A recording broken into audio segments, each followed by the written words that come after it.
cake, then we link up with the gang. Gang, gang. I get the bag with the gang, taking that Zach to the bank. Henny be all in my drink. You niggas is stupid, you think that shit change? You not even hot in your gang. Ain't nothing even hot about your gang. You niggas be lying about same. Be posting them pictures of guns for the fame. Niggas just look at me different now. Say that's your man, but he a clown. Don't fuck around with the fuck arounds. Little nigga, you should cut it out. Me and my niggas take different routes. Punch a bitch nigga all in his mouth. Hold up my nigga, we different now. I need a Robert, this is my style.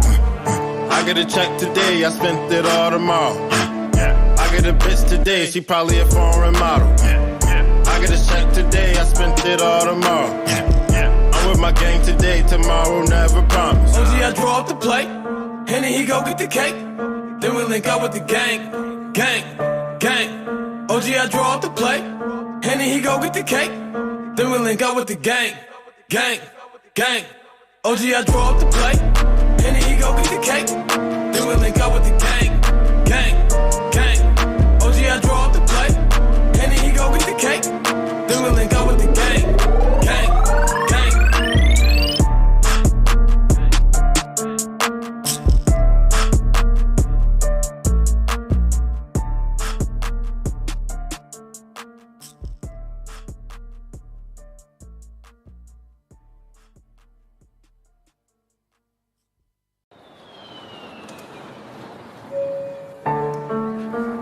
Your attention, please. Please do not smoke in the terminal building. Smoking is only permitted in the specified smoking areas. Zach. Thank you.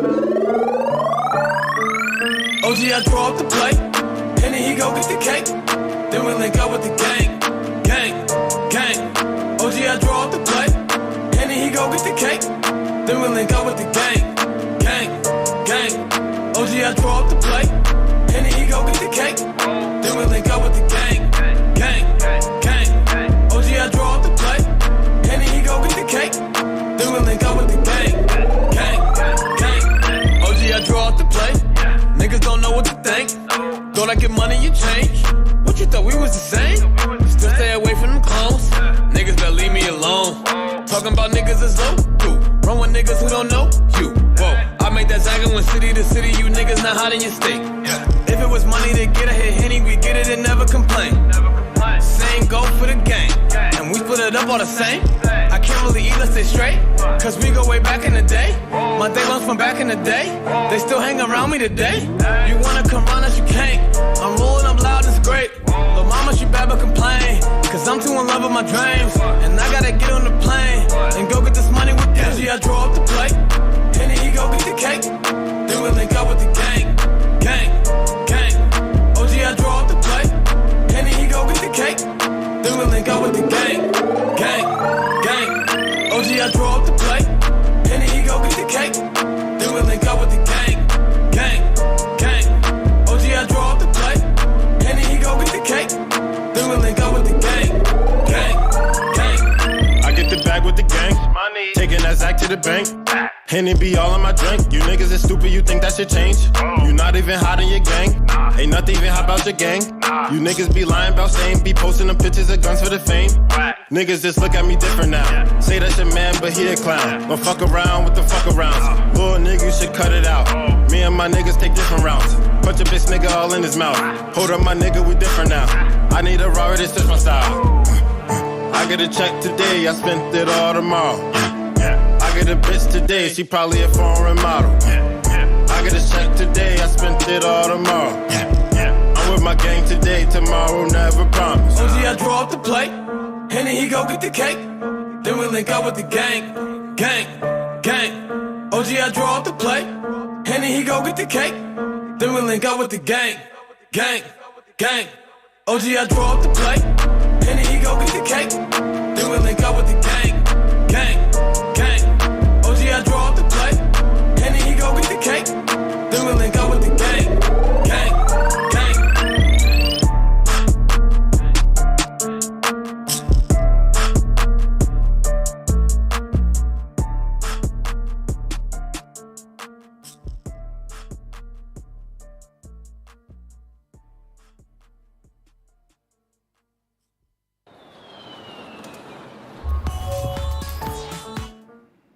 welcome,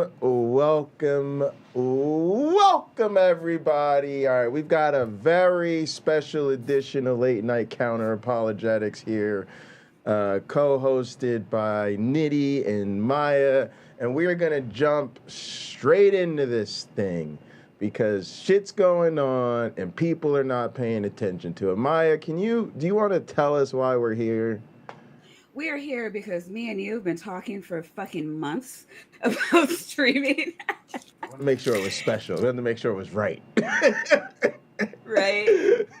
And last night I was just like, hey, YouTube threw an old video in my stream and I watched it and we should do this one day. And you're like, how's 24 hours from now?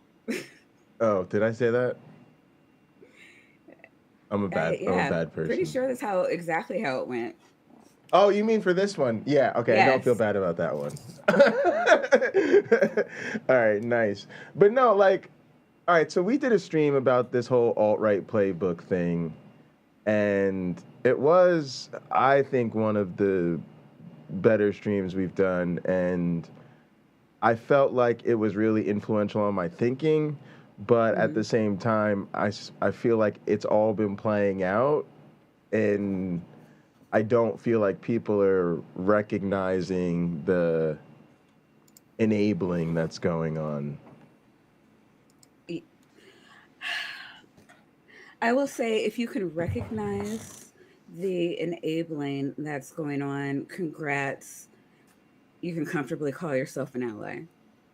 And if you don't, wake up, you stupid motherfucker. Yeah, facts. And you also thought it was a good idea to invite Niddy. Do you want to? Oh, yeah. Is there anybody that doesn't know Niddy?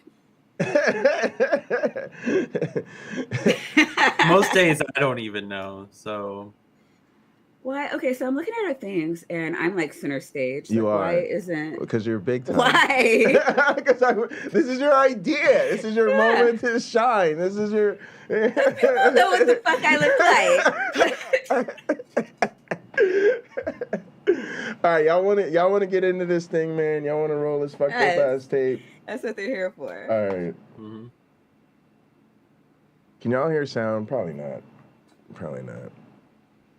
Say, for the sake of argument, there's this Calma provocateur, a conservative who makes his living off being a public figure, saying scandalously evil things in public because controversy equals attention, and attention equals brand recognition. He gets his writing gigs and interviews and guest spots, sometimes because people agree with the awful things he says.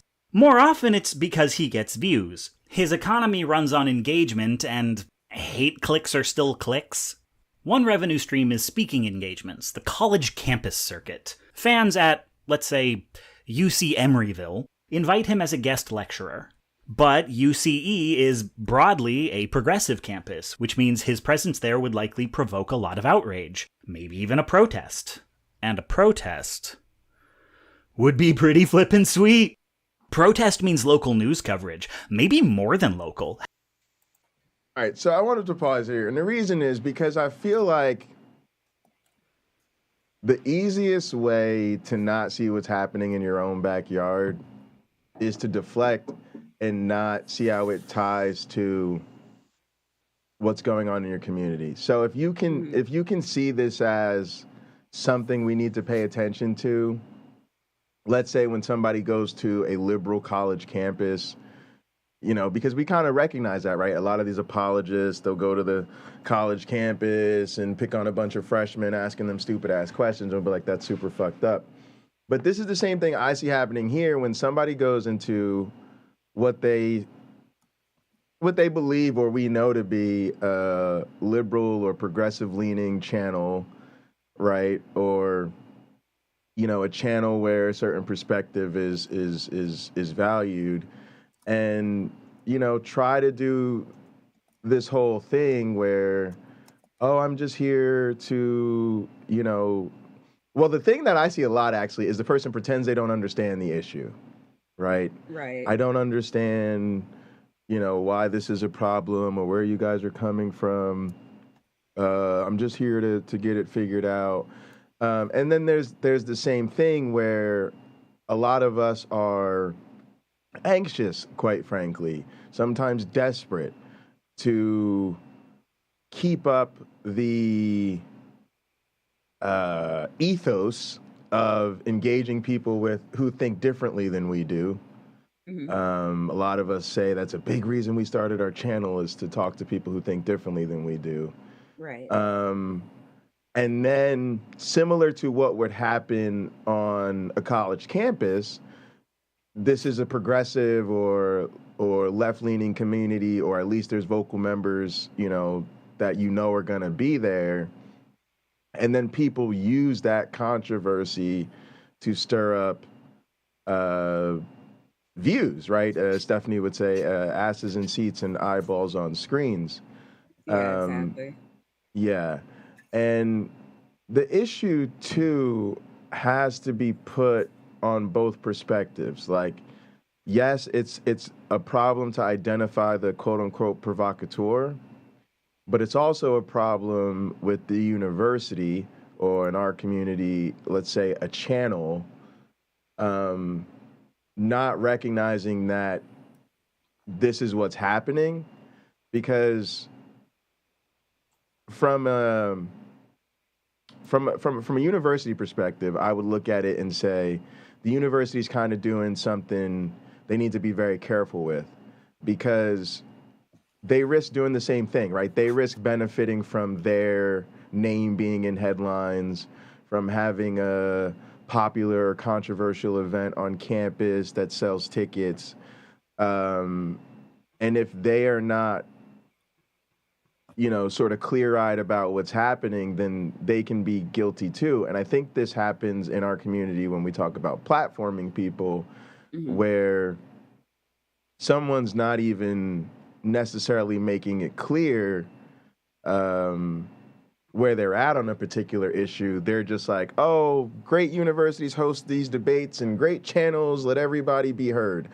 Um, and yeah, I just see that as part of the problem. Sorry, I know that was long-winded, but I don't want this to become a thing where we see the problem as something that is beyond the dynamics that are happening on our channels. Yeah, and I think for a campus too, colleges want different perspectives for their students. They want diverse ideas, and which I can appreciate, but I think that right now, I mean, because like when he's talking about this, I'm thinking specifically of like, when Ann Coulter and Milo Yiannopoulos went to like, was it Berkeley? Um, and I think UCLA. And they were saying, there were a lot of protests and, it's like, we don't want them here, da da da da da. And if I think it depends on how they got invited. So if there's a, you know, Republicans for Jesus or whatever group that invited, said person to the campus, then I think that they should feel comfortable having their, listening to people who express their views the same way as, you know, any other group would. But I think it's also important for workplaces, colleges, like any entity that has a responsibility to the people who patronize its establishment to know what's toxic and what's not, Right. and to weed out potentially hazardous ideas or communications. Like I'm in a business, and I wouldn't allow a Klan rally. That's exactly where I was going to go. Right. It's like regardless of what chapters or para organizations are allowed to operate for students as like an opt-in to subscribe to whatever ideology you were exploring in your mid-20s, regardless of what they're allowed to say behind closed doors, it does ultimately come down to the administration allowing access to the buildings and the facilities and the infrastructure to let them have a very public facing event. Yeah, yeah. So Yeah. so at That's the very end of the true. day, someone at the top has to sign off on these kinds of motherfuckers getting to say whatever they want in front of the public. Right. Yeah. So, and if they don't want to, if the university doesn't want to be responsible, then they need to just say, "Oh, the chapter just did it. We didn't know. Like no one signed off on that." Oh, Right. which is Exactly. Yeah. bullshit because they're going to have to know, especially if they have to do any kind of security measures Well, they or normally have expect to. security measures. They have to at least get they have to file, for approval for what they're using and reserving the space for. Yeah. So what I'm trying to say is someone at the top knows. So that's one thing. And then if they do know, I get what you're saying that people, I think, especially who are coming from small communities, insular communities, rural areas, or even suburbia or whatever, they go to college and they see all these people that are different from themselves from all around the world in some places. And they haven't had exposure to those altering ideas or differing viewpoints of the world and new information, right? Right. It's one thing to present that information in an in the atmosphere the college is for, in an academic setting where it's presented hopefully neutrally, and then it gets to be evaluated in a paper or through a Q&A time with a professor, and they can go into the history of the idea. They can explore the evidence for the claim that they're evaluating. But in a speaking engagement, there is no education. It's rhetoric. It's Hmm. it's a fire hose of their facts and the history they want to expose you to for their foundation of what they believe, right? There's no opportunity for the audience to go, now hang on, like sure they can Google on their phones, but they're massively distracted from the Right. gish galloping, the people getting outraged, the audience interaction, the next outlandish thing the speaker says. That chance to fact check and engross and take apart the ideas for what they are does not get to happen. Right. And it does allow, maybe not as viciously as a Klan rally or a Reich training program being there, but it could get there. Right. Right. Absolutely. So one of the things that gets me about this too is that's it's often very manipulative. So one of the things that you'll see a lot of times is it says like, oh, a student group is hosting this. But what you'll find out is that the event or the speaker is sort of on like a tour or they have an agenda. Hmm. So for instance, when we've had creationists come to say Michigan State when I was in grad school, they were there really because of the center where I worked at. They were there because there were particular celebrated evolutionary biologists there who they wanted to attack. Now, what they did was they sort of manipulated a student group into hosting an event because as a Yeah. natural propaganda organization, you don't have the right to just come up on campus. So that's Right. what you have to ask. Like, how does, I hate to say it, but like Bumblefuck University, right, or this major university's third campus end up with some a speaker with national profile at their campus for an event, right? There's usually a why to all of this, and so it's sort of there's some perniciousness that can happen, right? That you have to like check to see, is this something? And universities are not doing this, and this is why I think they're participating in the playbook, right? They're like looking the other way when this type of shit happens, where they should be putting checks and balances, and somebody at the student events office should really be interviewing or having more questionnaires filled out. How did you find the speaker? Why are you requesting this money? All this type of shit. Not to stop them from hosting an event, but to make sure the person is vetted before the event is vetted. The other thing that bothers me is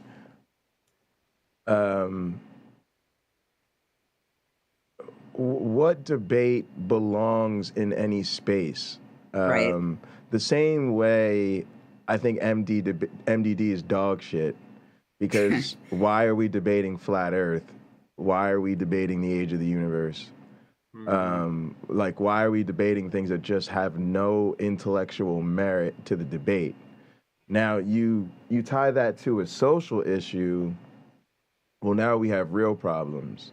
Because what is the point of inviting a critical race theory speaker to a college campus to, you know what I'm saying, where... Yeah, pretty much derail everything that your professors are trying to teach. Right. And the university is going to talk out both sides of their mouth. They're gonna say we're all about the DEI initiatives. They're gonna recruit black kids to come here, like, oh, it's gonna be great, it's gonna be wonderful. And then, what do you mean? Well, what's wrong with having a CRT? We just need to hear both sides. And so to me, like, that wouldn't stand. Like, the same way we protested, really, the idea of a university hosting a creationist event. We would probably protest a critical race theory event. But yeah, I think that's and that is what I think is to an extent happening on YouTube too, right? Mm-hmm. Where it's like, I get that where you want to talk to people who have a different opinion than us, but shouldn't there be parameters as to what issues we're willing to discuss and with who? Yeah, and I think I was saying this to you yesterday as well, where it's like, I was really disgusted that Tangela stayed in the community as long as he did. And I don't mean to keep like harping on this point, no, but it's just like, example, yeah. It's like we were just well aware of the fact that he was toxic. I mean, he would brag about hanging out with Darth Dawkins. And praise and, those fuckers. We knew what his values and views were. And like, I can't tell you, like, the last year that he was in the community, I would watch him have the same conversations, oftentimes with the same people, saying the same like, and they're like debunking the same shit that they debunked in the prior stream. And I'm just like, at what point are you not just platforming him for views? And at some point, like, what is a streamer's responsibility? And I've said this to a lot of people, like, the one thing, and everybody agrees, the one thing that the left and the right all agree on is that you have to be a responsible streamer, and who you platform, whose views you're getting across. Because each of us, I mean, we can't decide on what's toxic and what's not, but we all can agree that you don't platform shit, is toxic unless it comes with like strategic, like, I'm going to debunk you. Like, for instance, Jay, you did a stream on Lance and Tim Pool the other day, where they were having we were hanging out and we were just watching that. Yeah. So Lance is under huge fire for not being properly prepared and letting Tim Pool run roughshod pretty much all over him. Right. Like he's getting a lot of shit for that. Like, you don't go over there and make us look bad, but I mean, it's all part of platforming, because Lance made it known, hey, I'm going over here. He knew that people were going to follow him over there. And if you don't have a game plan, then you're really leaving the most vulnerable parts of your audience as sitting ducks for those toxic ideas. And we're on the verge of Gilead. We are in like pre-World War II Germany right now for all marginalized groups. Like, we don't have the rope to give to people like Tim Pool. we need to be like bringing people over like left, right, and sideways. And when I'm like, I've yelled at you like, behind the Yeah. scenes, like I will yell at you. Like, this is not what we do. Like, we go get them. We don't yell. Right. And when I'm done with somebody, I'm done. Like, so when I'm like, Tangelo is a lost cause, cut him loose. Like when I'm at that point, like that person's done. Like I'm convinced, like they're, and not even just that I'm convinced, like, well, I have faith that Tangelo is a bad person. No, he has demonstrated repeatedly that he is not trying at all. Yes. And it shouldn't be to a point where they're allowed to do that kind of damage. Like I'm not like this gifted visionary. I'm not a psychic. Anybody should have been able to see that. What he did to Arden, anybody should have been able to see that coming. And we really, like, the entire community owes her an apology. It's ridiculous. Yeah. But like, yeah, it's just like for Tangelo and people who don't deserve to be named. And for a lot of people who apparently I'm, what do you call it? What's that right-wing word for calling them out?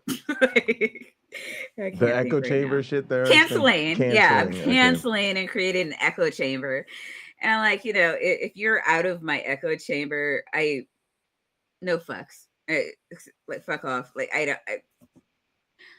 we don't have the rope to give to you and your ideas. And when you're ready to like have the conversation, I'm really open about there needing to be a pathway to forgiveness, a road to redemption, even for the Tangelos.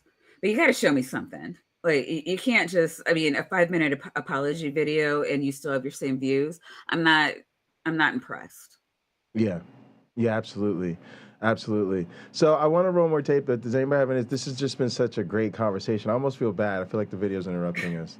But I know it's going to touch on some more stuff we want to get you and to. Niddy, you want to have the last word before we go back to the video? Or no, go for it. All right, let's go. Hell, the conservative media machine loves taking stories like this and blowing them up to national importance. If he plays his cards right, he could get his words in front of millions of people instead of just the student body of UC Emeryville. Of course, he's gonna take that gig. But the progressive students at UCE are wise to his tricks. They've seen him pull this stunt at other UCs, Stockton, Bakersfield, Vacaville. So they make the decision, we're not gonna protest. We're just gonna let him speak, let the boy stamp his feet, and in a month, no one will even remember he was here.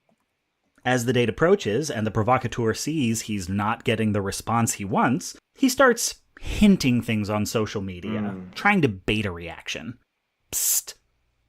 Psst, hey. I'm gonna make jokes about the Holocaust.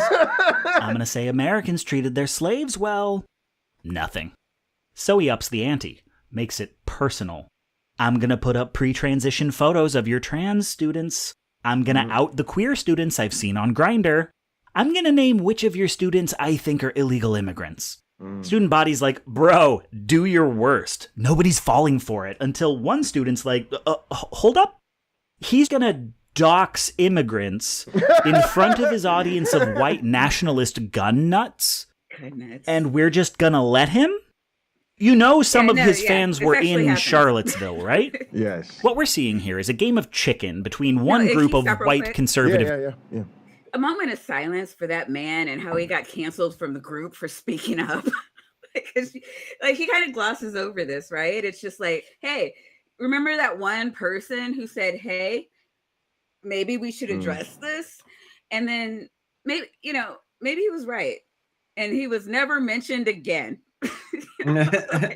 Yeah, that's and this is a real thing that people have to see happen is, first off, there's a tremendous social anxiety about speaking out. Let's be honest. Most people are petrified of the idea of answering a question in a class they paid for. They read the book last night. They did the fucking homework. They watched the goddamn YouTube on the video. A teacher asked them a question in a class that they paid to take. They know the fucking answer and they are petrified. Why? Because you might be wrong, and in any case, people are going to hear your voice, and God knows there's just a million list of reasons why people have anxiety about public speaking. So now, add to that the confrontation of calling out someone's bad behavior. Add to that speaking out about something that has institutional weight behind it, right? Being it a group's endorsed it, or the university has sanctioned it, or one of your friends is hosting this person on their channel, right? Like there's a weight, and you have to bear the risk of speaking out against actually what's going on in real time, right?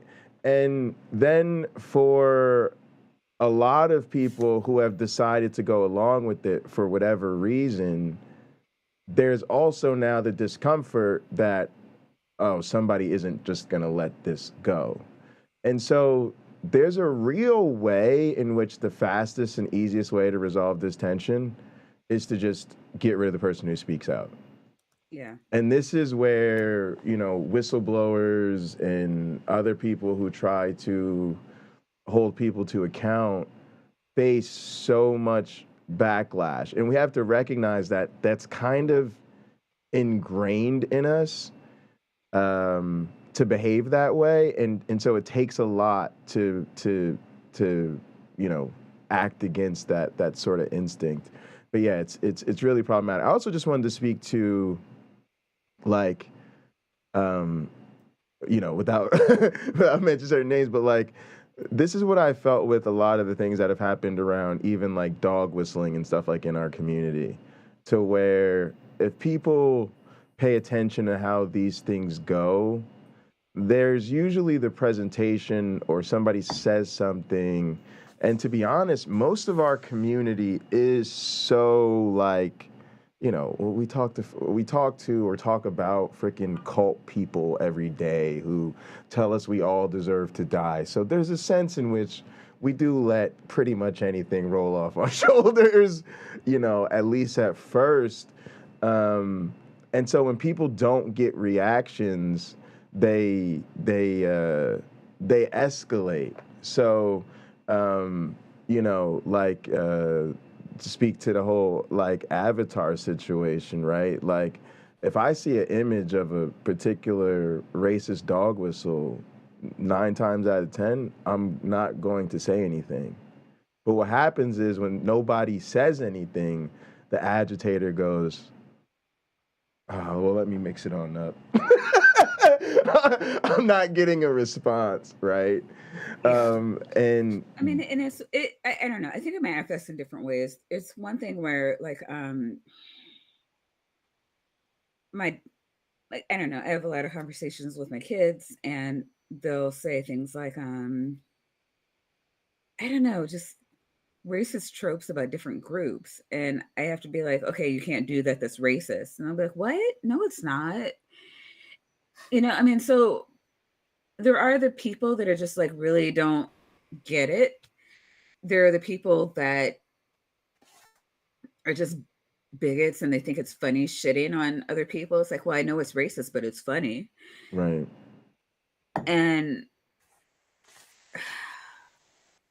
then there are people like Serb, who are like I swear, like he's just like, he has a dick in one hand, and typing with the other, like just stroking it as he's trading. Yeah. And then the thing that's fucked up is all of these people pick and choose when to act very reasonable. Mm-hmm. Mm-hmm. And it shows you that they know what's up. Right? And there's this game that's being played. And the other thing that pisses me off is how far out of your way you have to go to show people that these things are happening. Right. And also how it's scary to me that if you didn't have this, like how many people had to sit down with William Fuckface Freeman before people was like, yeah, I think this dude might be a fucking racist. Like, I should not have to go to Well, my agitator's channel and get him to slip up and call me a coon to my face 3 times three before times I'm like, but if I'm like, and tell you to get back do to the bus. you believe me now that this is racially problematic?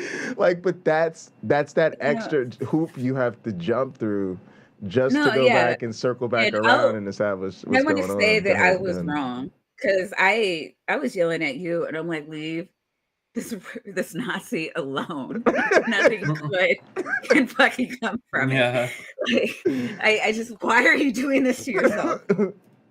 But I think it was hopeful. I think it was hopeful to me, even, you know, like knowing who he was. Right. You got him to come out, and like nobody else would have done that. Everybody else was sitting around like, well, maybe just give him the benefit of the doubt.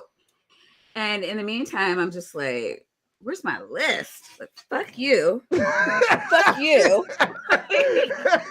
Fuck out of my chat. You know, but what you did, as obnoxious as it was, and as triggering as it was, and as you put yourself out there, really ostracized yourself from a lot of people. And at the end of the day, you got him to do exactly what you wanted him to do, and that was call you a coon 3 times and tell you to go to the back of bus and admit that he knew the whole time Right. about what the raccoon represented, and you know it's racist history, and you know that he was like lying to Yeah. everyone that asked him about it. Yeah. Everybody who blamed you for not giving him the benefit of the doubt, he said live on air in front of them all, oh, I was lying about all that. But see, the other thing is most people probably won't, if people don't watch this, but that's the thing is there was so much more attention at least in our spaces given to, say, a GER stream or whoever stream versus when they give the game away, they're on their channels. Right, So, right. Because the retraction never gets as much press as exactly. the original. Exactly. And that's the problem I see with a lot of the issues, is sometimes you just want to do something. Like, oh, I just want to sit down with so-and-so. Oh, I'm going to debate this creationist, yada, yada, yada. And somebody will tell you, like, yo, so-and-so is problematic. And then you're like, well, I don't know what's going on, da, da, da, da, da. But you have to have the motivation to like go find out. And the thing I'm realizing out here is that part actually takes a lot of work. Yeah. Yeah. And there's just so much that you get buried in the content. So I'm sympathetic to people who say they don't have the time to go through everything, but you have to have a protocol or something for addressing it. So for me, like my thing is, I probably don't have time for everything. And there's been times where, you know, I've just been like, okay, this is where I'm at with something. This is what I know. This is what I don't know. And you know, this is what I'm willing to do. But what I've learned is you've got to trust your mods. You've got to trust the community. It's okay to say, I'm not aware of what's happening, but then it's like, okay, well then until I have time to go through it, we're going to put this on pause. Right. You know, right. or we're not going to deal with that person until I figure out what's going on. I think what happens a lot of times is people don't figure out what's going on. Then they do what they want to do anyway, and then they get mad at the people who are trying to tell you. That's the thing you can't do. Yeah, and we're going to get into that a little bit later in the video, which Oh, we're are like we? all of 5 seconds into. My bad. But before we get back to that, I Sure, do. sure. Crystal said something, and I can't share, but I do want to read it because it's very flattering for you. It's commendable how big Jay's balls are, 100%. Oh. But I gotta say, but it's also as big as his heart is.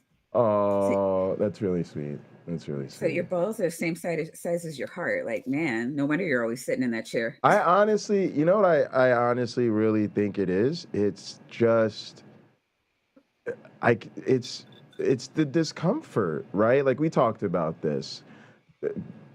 Don't let a black content creator catch me and Maya hanging out with Mm-mm. Niddy right now. Because the way Nitty white devil. no, because the way they see it is we're part of white normative atheist YouTube, which is not very inclusive. And it's Right. all about proximity, right? Nitty and Right. I are a call or two at most away from Derek and Gnostic Informant and Pine Creek, right? And so for people who feel like that community is not very inclusive, if they see you and I hanging out with all the white atheists and then not calling out racism, not calling out transphobia, you know, when they get with us, it's going to be a whole problem, right?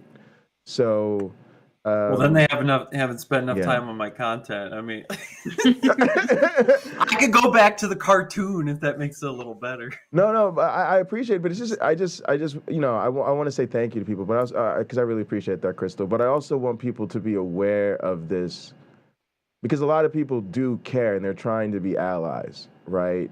So the vision is not for Maya and I to have to call shit out because people Right. see the response we get for that. It fucking sucks.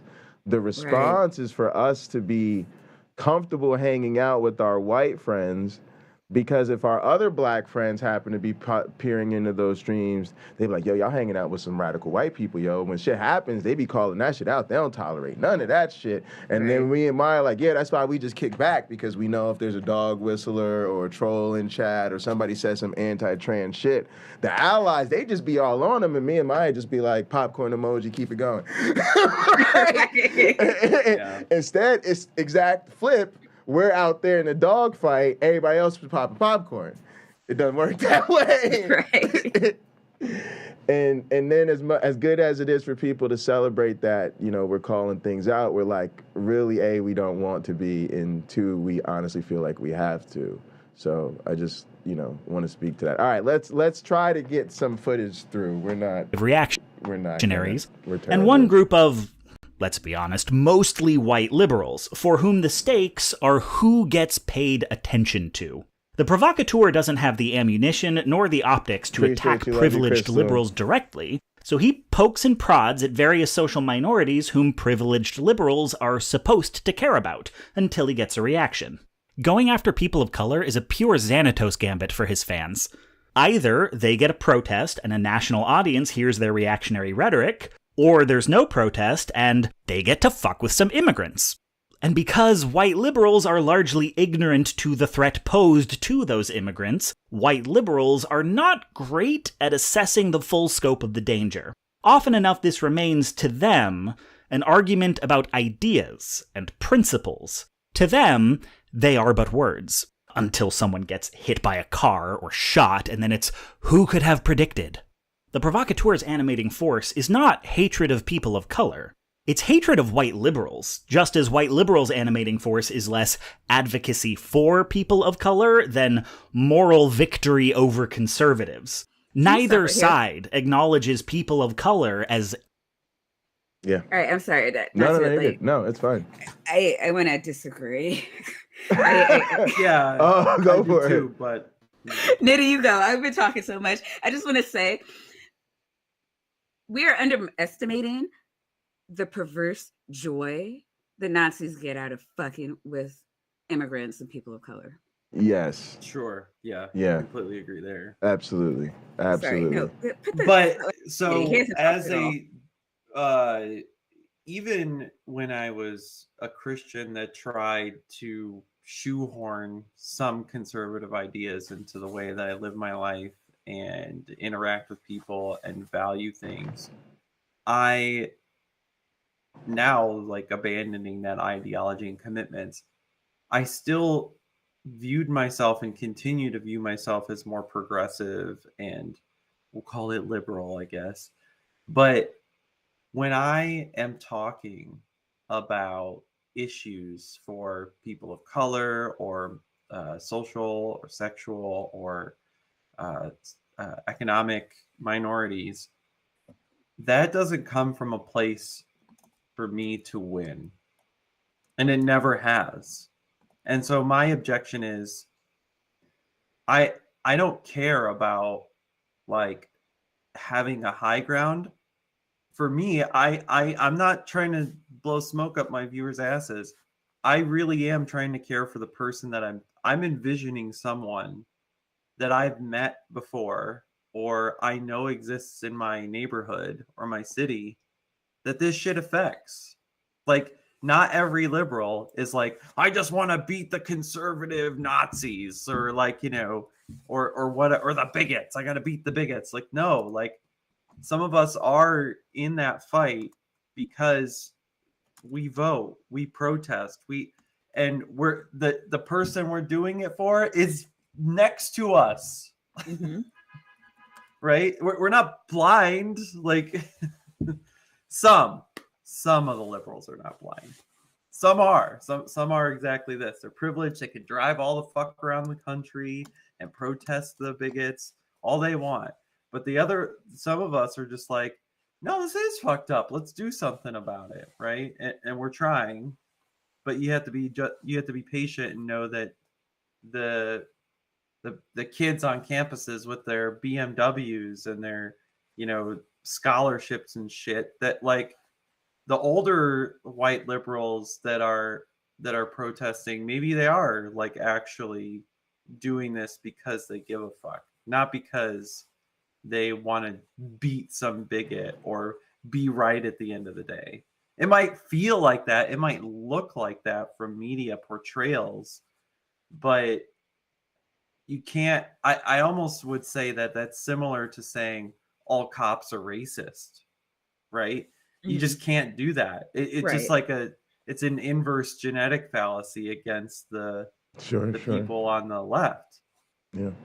I think you're both 100% correct. The only thing I would add is that there is a point that he's making that's really good, which is the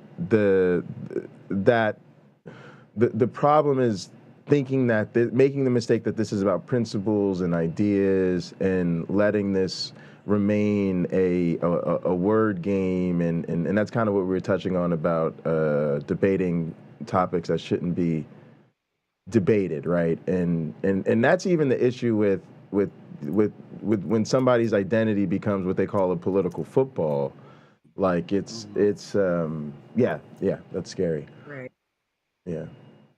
All right, let's keep going. Entities in this fight. They're viewed as tools for getting white people what they want, and their suffering is viewed as an acceptable byproduct. You've maybe heard the phrase, in the game of patriarchy, women are not the opposing team, they are the ball. Well, in the game of imperialist, white supremacist, capitalist patriarchy, minorities are not the opposing team. They are the cars, store windows, and newspaper kiosks that get wrecked when the home team loses, or when the home team wins. It's the Eagles fan view of oppression.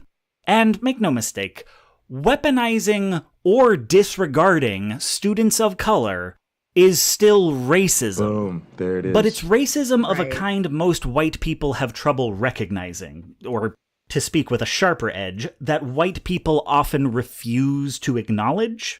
From the white provocateur who does not hate minorities directly, but is willing to utilize the hatred of others to get what he wants from some white people, who says, I will hurt them a lot just to hurt you a little, to the white liberal who does mental gymnastics to not come out and say, that is a black and brown sacrifice I'm willing to make. Racism is not always a passion, but it is tolerable. Yeah, I mean, it's tantamount to saying, I never said I was an ally. That's another thing. And this is a really tough thing too, right? Because there's I think you just got to walk and chew gum and understand what people are saying when they say it, and it's really not that hard. There's a level to which people are saying, don't call yourself an ally. You know, you have to speak with marginalized people, and so they can let you know whether or not you're being an ally. Mm-hmm. However, I'm from the time when it was also important to self-identify as an ally for exactly the reason you're talking about, which is I'm not going to let myself off the hook for being part of the problem and not part of the solution. And Right. also, when that community over there talks about the L, the G, Q, T, I, okay, when they add that A, and they say we're now identifying allies as part of this struggle with us, oh, hell yeah, I'm with them. Okay? And that's where I think it's self-identifying is to say I'm pro-trans, I'm anti-racism, I'm a feminist because that means women are equal. But it is to say I am not going to tell Maya I am an ally in spite of her criticism of how I speak about women. I'm going to say, oh shit, I definitely wasn't being an ally when I said that misogynistic ass thing, and thank you so much for correcting me. Right. Right. Right.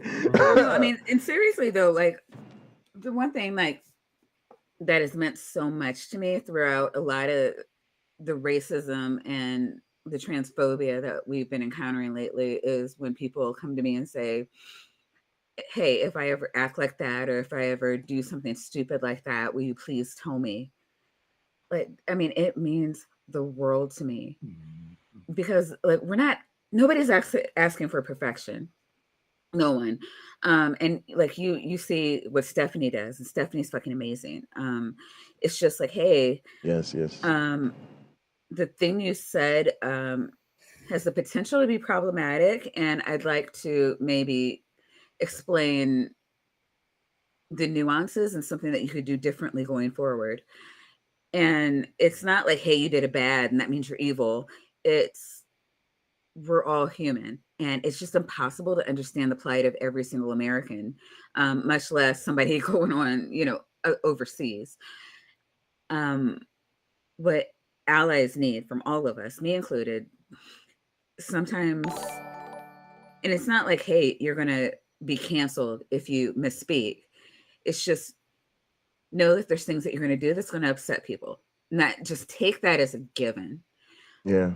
When people say, hey, that hurt me, don't say, well, I didn't mean it to hurt you, so you don't have the right to be hurt.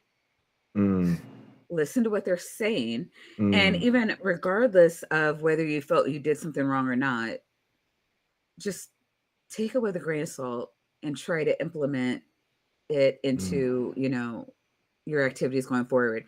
And it could just be that I can't say this thing around this person. Like for instance, I dated a guy who's a former alcoholic. So when I dated this guy, I couldn't drink. And like he told me I could drink, but I'm just like, no, not doing that.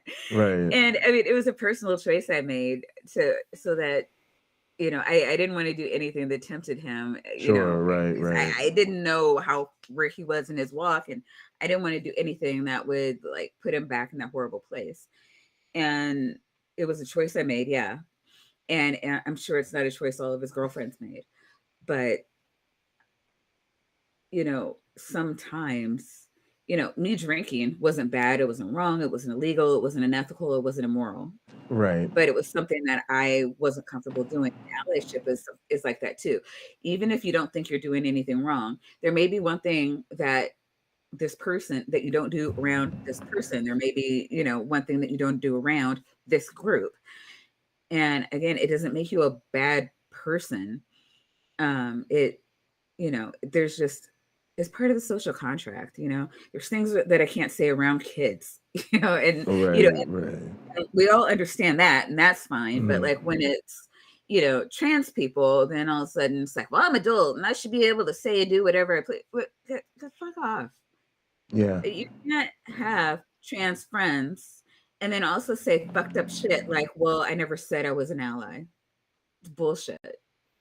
If you're not an ally, then stay the fuck away from people. Yeah. Also, like, and this is hard for me because it's something I struggle with, but it should not. I don't think it should feel safe. I say this: growing up is part of growing up, and so we're all. The one thing I really do like about comparing this community to university situations is this is a real learning community. We're trying to learn how to deal with these issues in real time. So your growth opportunity, I'm thinking of it like learning racing, right? You could drive safe as you want, but you ain't never gonna win that way, right? You got to drive safe, but on the fucking edge, and that's what the situation with allyship requires. Like, our lives is at stake, so you got to be on that gas pedal. Like, it's fucking go time. So at the same time, you're gonna be in the midst of the fire. Like yesterday, I was terrified doing the stream about the Washington Post story about trans people. Yeah. Yeah. Because it's a fucking landmine. And so I would not be surprised if there was pushback for the way I approached something with it. I did not know if it was the right thing to do or not to do. I don't know when it's helpful to shine a light on something and when it's helpful to fucking talk about anything else. I'm ultimately myself trying to figure out what doing something about it looks like. But my point is, I'm okay with that fear because it's real time. It isn't something that was worked out 30 years ago and there's a handbook, oh, you just follow these 3 instructions and you're good to go. It's like, bro, this is live shit. You're going to be out here, then you're going to be out here. You know what I'm saying? And some real shit might happen like, hey, this is not a drill. Right. So I'm just saying that it's okay to feel that, and that has to be part of being okay to be wrong. Another thing is like the Anna Kasparian situation where she failed on that. I did it hard. I mean, like Twitter's calling her AK Rowling. Yeah. Well, when I read the first comment, I didn't immediately recognize the problem with it.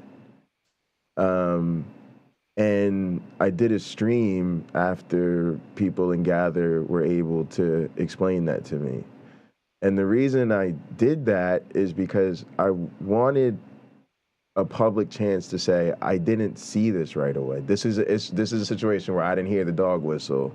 Right. And people had to explain it to me. The reason I did that is because if I'm trying to do anything, I want to lower the temperature of being wrong. Mm-hmm. I want to say, if y'all know anything about me, y'all know what side I'm on. Okay, but that doesn't give me a pass. Holy fuck, gang, I didn't see this. So the title of that stream was Anna Kasparian fucked this up, and so did I. The difference is when people explained it to me, I was like, holy shit, this is fucked up. We're definitely not letting that side. And you can't even put the terms biological and woman next to each other without me going off on your ass immediately now, because I know what the fuck is up. The difference is, I have 700 subscribers. She's got one of the largest platforms on the left, and she's doubling and tripling down on the mistake. Yeah. That's what's not okay. They needed to lower the temperature of being wrong and say, yo, I stepped in it. I didn't even mean to. Y'all know I didn't mean to, but it's still not okay. And let's just acknowledge this and move on. And that's really all they wanted. Anna... I have my issues with the Young Turks, and I know like you used to play them and Gather like daily. I mean, and I would watch them because they have like they have done a lot of articles that nobody else was talking about. Like when the whole housing thing was coming, they were talking about that for a good like half a year before it became mainstream media. Like with the housing, with like prices going up and due to the pandemic and all that stuff. And they were like, no, this is huge. Like nobody's talking about this, but this is where you can go to see like BlackRock, buying up all these homes and da da da da. And I'm like, people need to start talking about this. This is insane. Right. But I mean, just stuff like that. And people wanted her to just be like, oh, my bad. Sorry. I'll retract. And when she doubled down, I'm like, the fuck is some Jimmy Dore type shit? Are they gonna Yeah. be Yeah. are they looking now? I don't understand. Yeah. It's just it's weird. Yeah. It's weird. And I'm sorry. I get sick of it too because I haven't watched her stuff since Right. because Same. I'm at that same place with you. I can't ignore the discomfort of marginalized groups Right. and feel okay with that choice.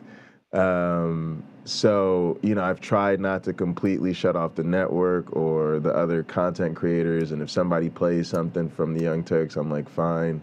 But I'm trying to show people that's what it's like. It's real time. And if somebody chooses not to consume or support your stuff anymore, it's not us out to get you or cancel you. It's us out to show those people, look, I see a lot of people ignoring your pain. You can count on me not to. Right. Right. Yeah. And I mean, it's even like when I've been trying to beat this drum every chance I get. If they get one group, they'll be emboldened and they're not going to back down. I think a lot of people are just like, oh, thank God they're not like focused on me.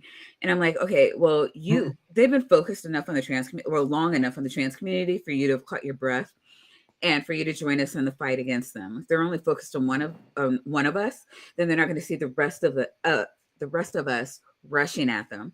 And there's more of us than there are of them, and we need to stand together and push them down. Like what they're doing is not okay. And if they can dwindle us down group by group, it's any one group isn't going to be strong enough to fight. Like I don't think people understand how much money is being thrown at attacking any one group. Like when they get focused on something, just billions of dollars get funneled into that. We don't have the money to put in that. All we have is our vote and our attention and our tenacity. These are all free things that we need to utilize to get them to back down. Yep. Well, I'm sorry. Yeah. Shut up. Niddy has not spoken. Well, I want to key him up. I'm gonna queue him up because Niddy, you're part of a marginalized group, and I'm so glad you're here. And there's a lot of white men out there. I don't care how much money you got that's not listening. You're part of a marginalized group. They're called atheists. So Niddy, what do you think when you see all this stuff coming? Because you got to be thinking they're not going to talk any nicer about the godless. No, and you know. I've just deconverted like a year and a half ago, basically. And when I was a Christian, you know, if I get in my mental TARDIS 3 years ago, I was like, what's this Christian nationalism shit? Why do these Christians want so much power? What are they really afraid of? Right? Why do you not want just Jesus to come back and rule you? I don't understand this whole like you need dominion over all these people type thing. And the grab for power, I think, is just so telling that what they really believe. They're like the rest of us. They believe, oh shit, there's probably only one life to live, and you know we got to grab some power here. We got to fight for our little group here, right? Yeah. And now, being on the outside, there are a shit ton more Christians around me than atheists. Like, I do my "it's best to be an atheist" sign in public, and I can get Christians of all flavors to eventually come up and say, you know, the Lord loves you. It's like they could be Jehovah's Witness. Like anyone who believes in Abrahamic God is more than happy to tell me, like, "Oh, you're wrong." Oh, yeah. Blah, blah, blah. And what scares me is that I think even the Christians that are buying into being a single issue voter are not acknowledging the history of this country and the reason we separate church and state, the reason that we try to divorce spiritual beliefs from legislation is to not repeat history. to not be drowning in the blood of each other. Because you get the wrong Christian at the top, there's going to be a lot more dead Christians. Right. With the atheists going first, of course. Right. But there will be blood. It'll start with, non-gender conforming people. It'll go to the non-Christian people, including atheists, and then it's going to go to the Christians that aren't doing the Christian right. Right. The progressive hey, you progressive Christians, you're fucked. Stop it. Yeah, I know you don't like abortion. It makes you feel icky. I know you're not sure about gay marriage. It makes you feel icky. Well, you're fucked too. Yep. Yeah. Because your Bible's not literal enough. All right, let's get through some tape. Let's Easy to disregard. Everybody take in a white sip of supremacist so world. We can let this. It is the play cost for of doing years. business. Yeah. You may drink. Nothing about this is okay.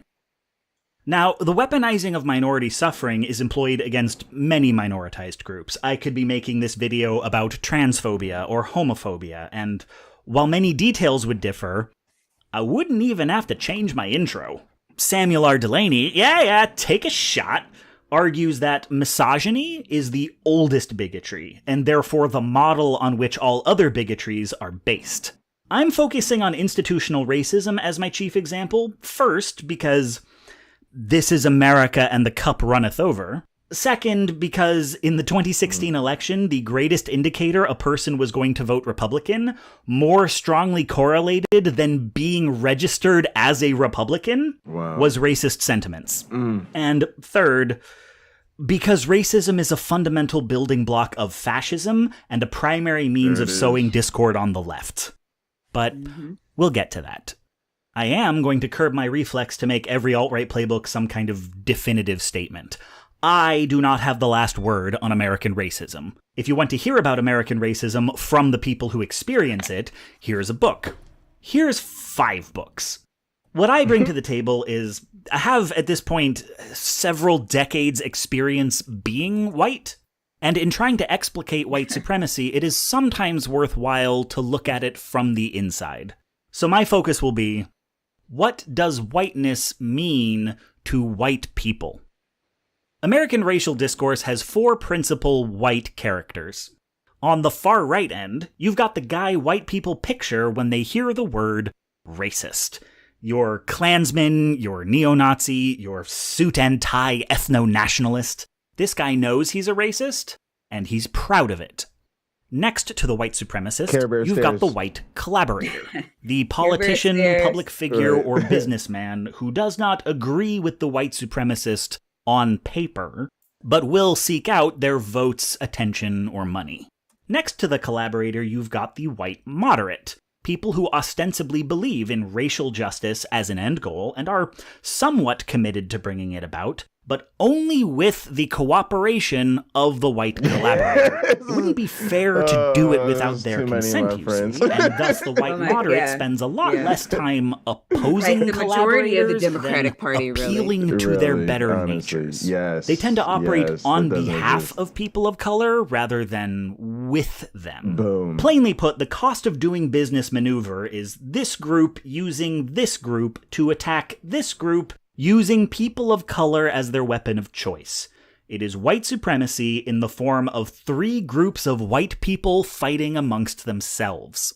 Finally, on the far opposite end, you have the honest-to-goodness anti-racist. Boom. Where the racist will support white supremacy, the collaborator uphold white supremacy, and the moderate seek to reform white supremacy. Only the anti-racist is trying to get rid of it. And even they are not. And real quick, I'm just going to say this is the origin of the statement, be anti-racist or get the fuck off the stage. It's all 3. It's that whole portion of the spectrum versus the anti-racist. That's it. Free from racial bias. He's not really representing this in like proper proportions. It's not like, hey, it's not a quarter each. Like, no. Like Facts. I mean, man, you probably got a good half of them spread equally between the middle 2. And I don't know. I know it sounds low, but I really only think it's like 10 to 15%.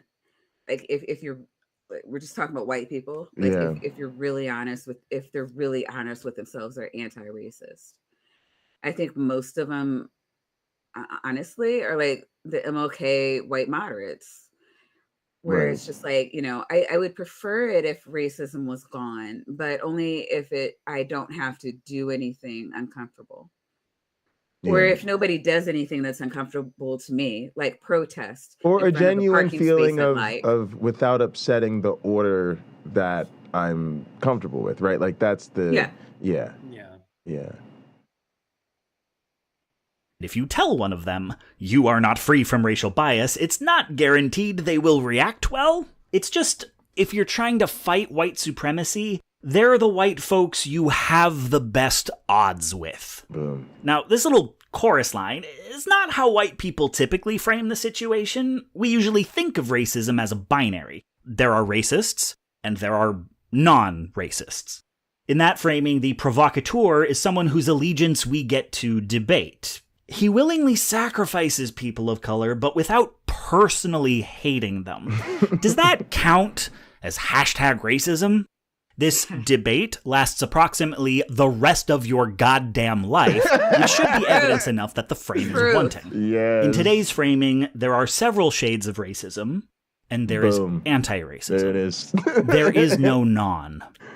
Now, before we map the choreography of how these four types interact... I need to stop there. All right, so look, there is no non-racism. I need people, even Black people, to hear this. There is no non-racism, especially if you're an American. And God, I know that I think it was in Gerstream where what's his face? I haven't seen him in your in Gather in a while. Not my Wayne? one Black friend, but Wayne. Yeah, he was arguing with a bunch of people. Black people can't be racist because it has to be institutionalized.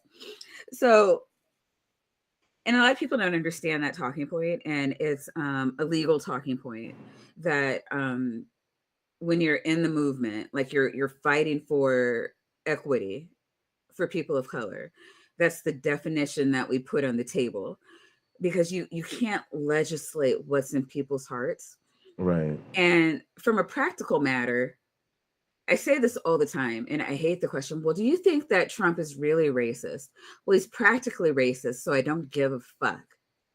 Like, you can hate me all day long because of my skin color. I don't give a damn. I don't want to go to Thanksgiving dinner with you. Right. I want to be able to go to school. I want to be able to get a job. I want to have quality healthcare when I need it. And when I don't. I want my fucking checkups.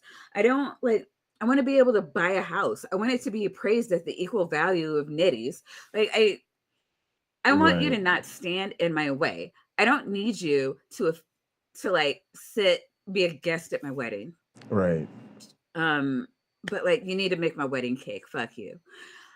I don't care. It does not matter what's in your heart. Right, if you are a heart only racist, I mean, it's honestly, I'm not saying you're an ally, but I mean, it's almost on the super. I mean, it's indistinguishable from one. Yes. Like if you're not going to make the jokes, if you're just going to do the legal things, but well, there's a Black person. I've been told they're kind of wild, so I'm not going to get too close. We can live with that. Yeah. Yeah. But like racism is not what's in your heart. It's what you do. However, the reason there's no such thing as a non-racist is because what's in your head, what's in your heart dictates how your actions play out in the world. Like I remember back in 2016, I forget the Ohio governor that was running for president. It's too late to be thinking about shit. I can remember all the details. Sure. Yeah, but he had I don't know, opened a door for a woman and they were calling him misogynistic. And I'm like, if I get, yeah, that he has antiquated views of women, but he's not going to try to legislate away abortion. And on occasion, he'll open a door. I'll take it. Like, I will Right. fucking take it. Right. I get that he doesn't think that women are equal to men, but like we can deal if he's willing to do the big things. We can talk him through the small things. Like these are people that we can bring along. It Mhm. doesn't mean he's not misogynistic. It that's just kind of the level of it lets me know the level of conversation I need to have with him. So everybody's misogynistic, everybody's racist, everybody's, whatever, like all the things that we are socialized to be. And so it doesn't really help to have the conversation. Are you racist? Are you just take it as a given? Yes, they're sexist. Yes, they're racist. Let's talk about what's being done. How is that playing out? Like these are the things. So when you see things like that, I think a lot of people it's gonna gloss over their head.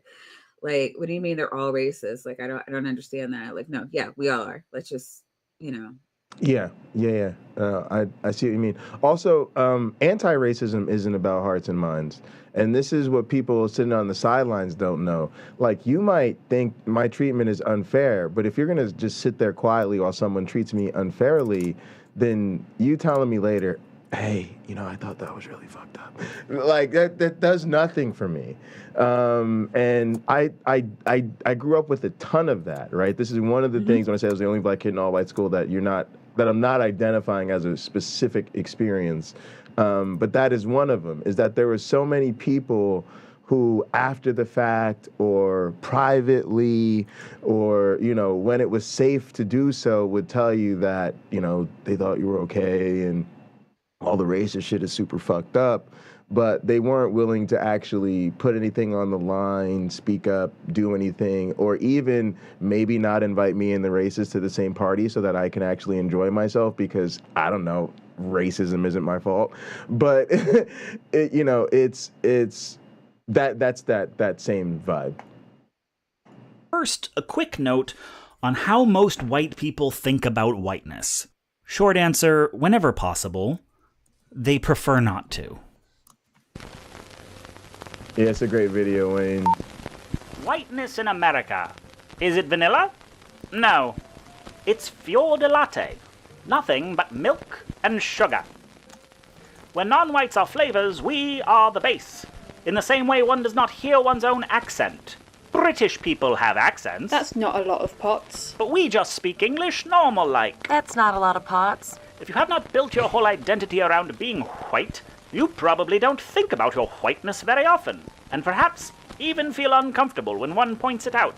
For it is the white experience to passively, unconsciously, conceive of oneself as a kind of raceless default. This is privilege! Indeed, this is part of what makes privilege privilege. It's the identity that's treated as a norm, the one you don't have to think about. A movie with an all-white cast is widely perceived as being in no way about race. But that's not true of one with an all-black cast. Identities being treated as defaults makes institutional racism difficult to understand even for well-meaning white people. How can I be racist if I don't identify as a racist? How could I be part of a group I never opted into? But let us reflect. Would a group one never opted into not describe a minority? People don't choose to be gay, and while people also don't choose to be straight, being straight is normal. People don't come out as straight or have complex codes for signaling heterosexuality. Not that they'll admit to, at least.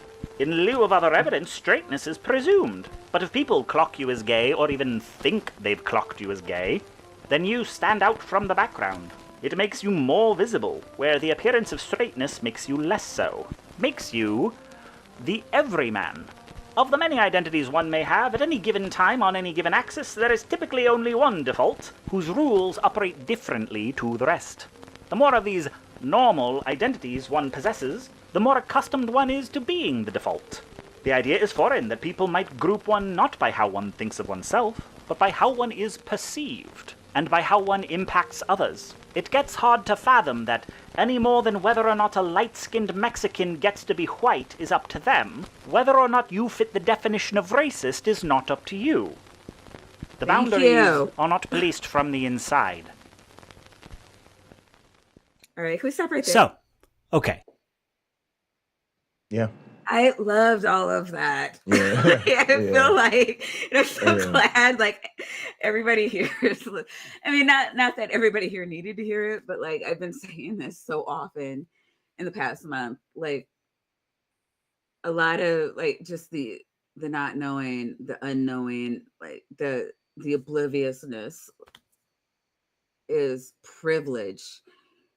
And I don't even think, when you're white, I didn't realize growing up how, I don't know, the perspective from a white person, you know, because you always know that you're Black in America, at least. You walk through the world knowing that white people look at you differently, and you understand that white people are centralized in the media. The level of obliviousness that white people have to other Americans just completely escaped me. I remember saying to another streamer, it's just like, what are all these people freaking out about? Like, you know, it's a Black character in a movie. And, you know, they were like, when everything's been centralized around you your whole life, you know, and then all of a sudden something's not, you don't know what to do with it. It's just, there's confusion. And then there's the narrative that's saying this should be turned into rage. So you go with that. And I'm like, oh. Okay. Like, it's so crazy to me. Like, it's just the thought that you should always be centralized. And anytime that doesn't happen, you have the right to get angry, was just crazy to me. But it makes so much sense of what I've been seeing recently too. I'm sorry, you know what, Niddy, this is a kind of a you moment. What did you think about? Do you agree, disagree with anything that was said in this past clip? Yeah, I mean, I largely agree. And I'm really grateful that I went to a university that it was a Mennonite university that wanted to talk about these issues and wanted to get us to identify the biases that we come into situations with, the ways in which we don't regularly recognize the disenfranchised or the people considered minorities. I completely agree. And there's so many things now being older where I can go, oh yeah, like I have gotten to where I am in my life largely. I can think of specific situations where I had an altercation with law enforcement or in school, that if I were a person of color or a minority, like my life would be completely different. You know, I'd probably be in jail. Let's be honest. Like, so there's that. And I don't feel like guilty for that, but I do think like I need to own that and let my kids know, like, hey, the situation we're in this country is such that you're going to get things and you might get away with things that you probably shouldn't.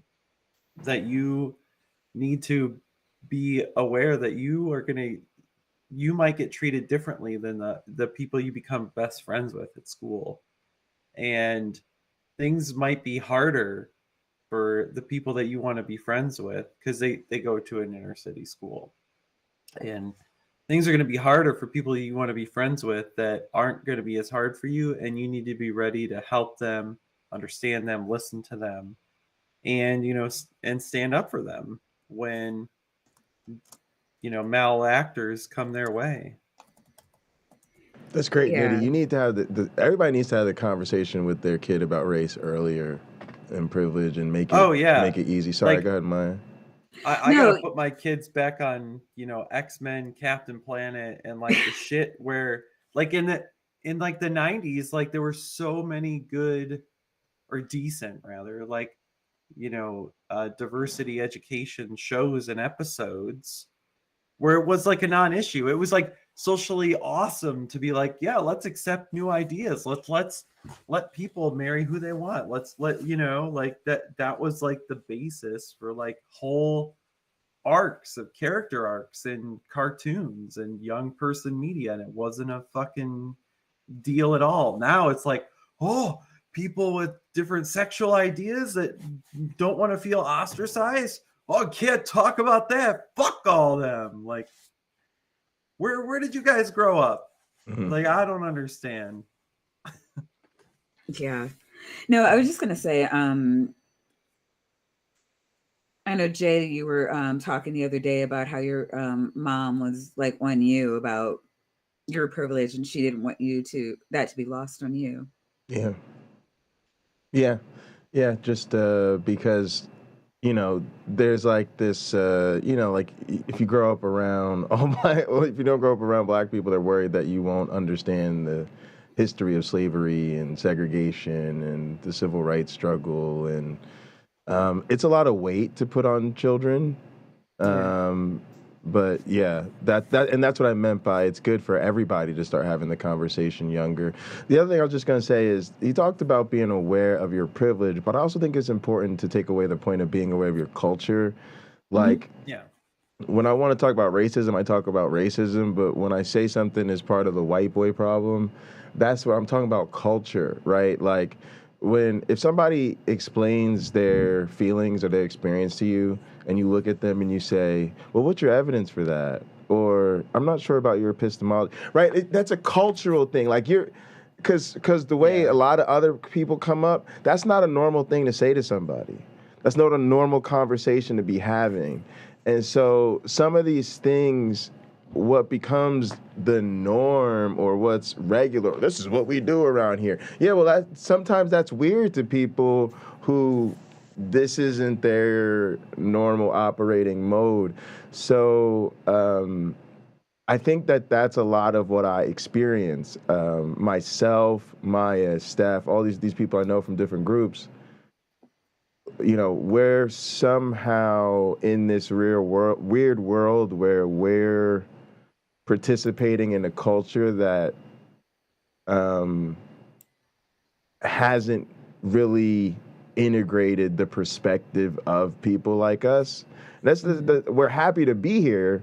We just want sometimes for people to be like, to recognize this is its own unique culture, right? And just because it's mostly white dudes doesn't mean that everything that's said or done is normal.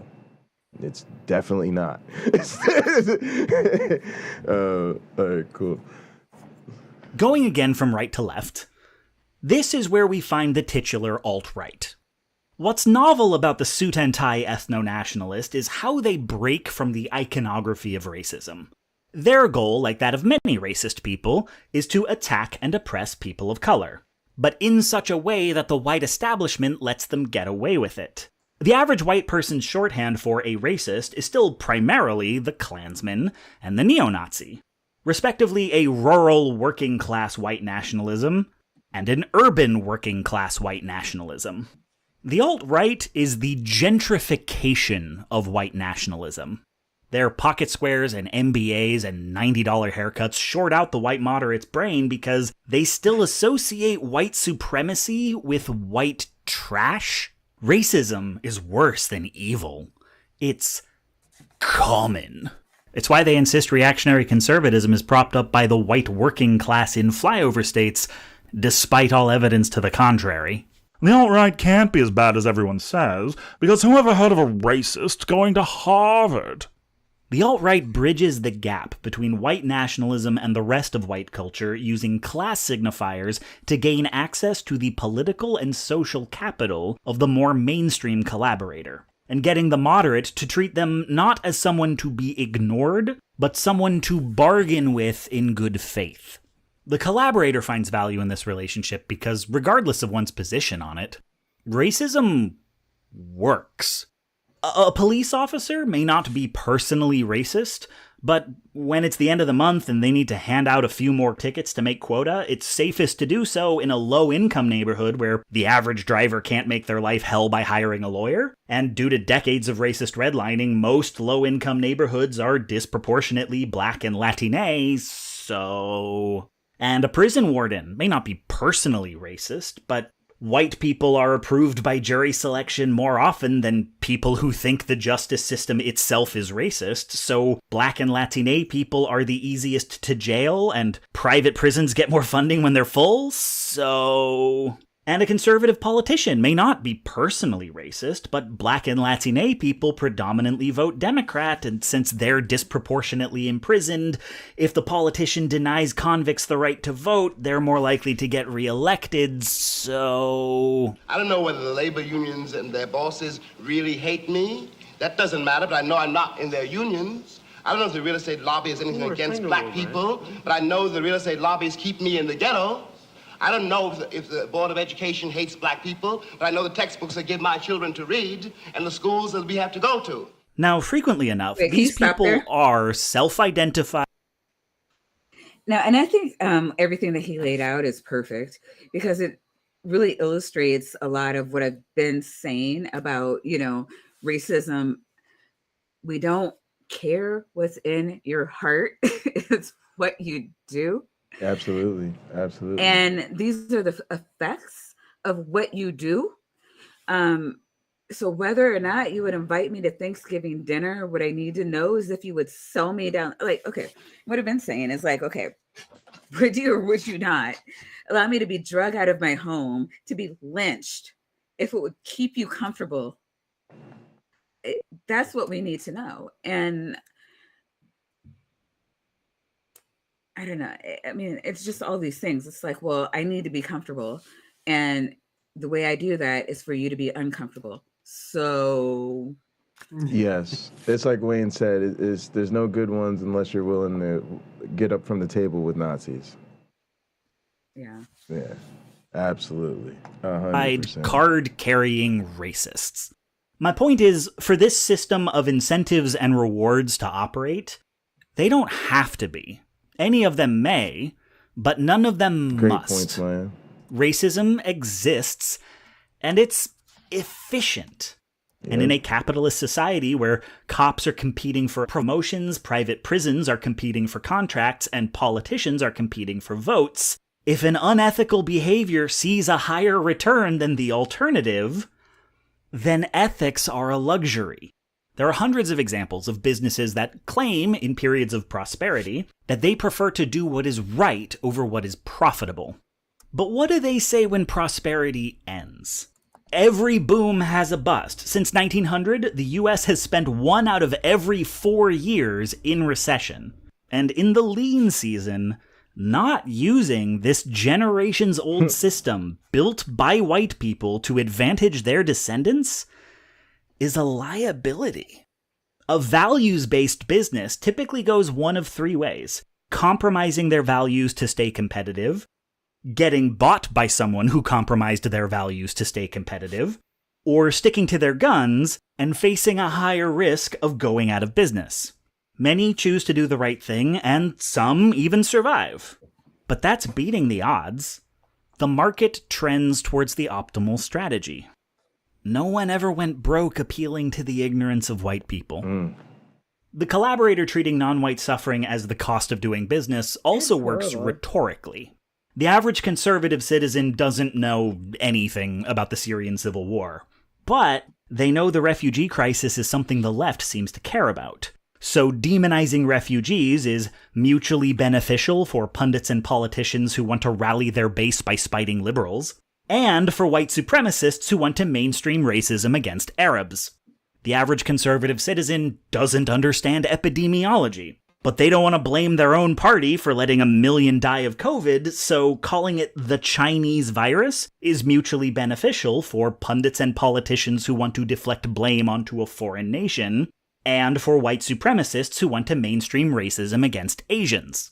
And yet, despite this blatancy in collaborating with white supremacists and having eerily similar goals to white supremacists, the collaborator insists that they are themselves non-racist.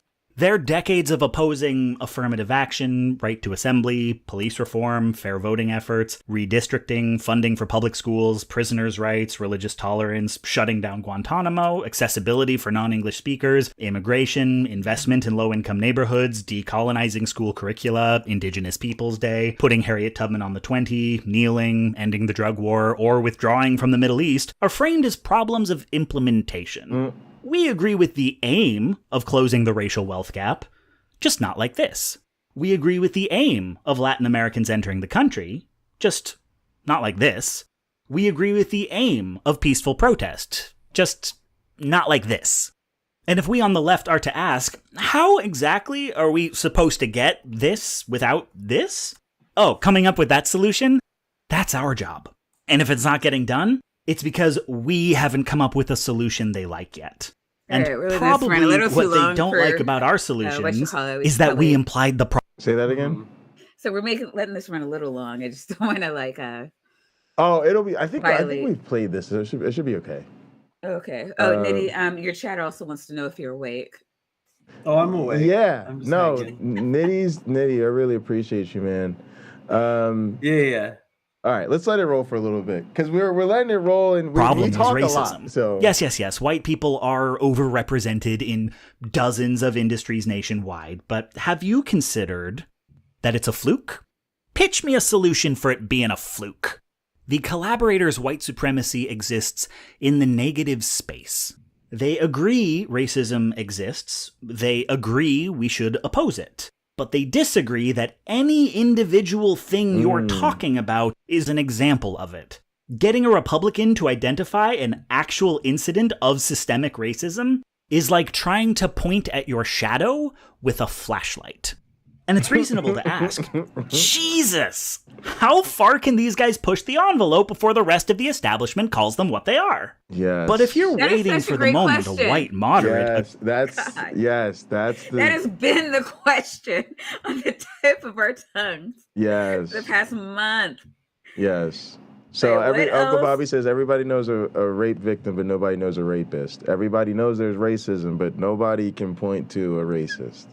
Stop putting me on the big screen. I thought you didn't like it, but people are going to complain if I don't. Okay, well, I needed you to say it. That way people don't think I'm the problem, because they'll be like, one of y'all is beautiful, and it's the only person that was not put on the big screen. All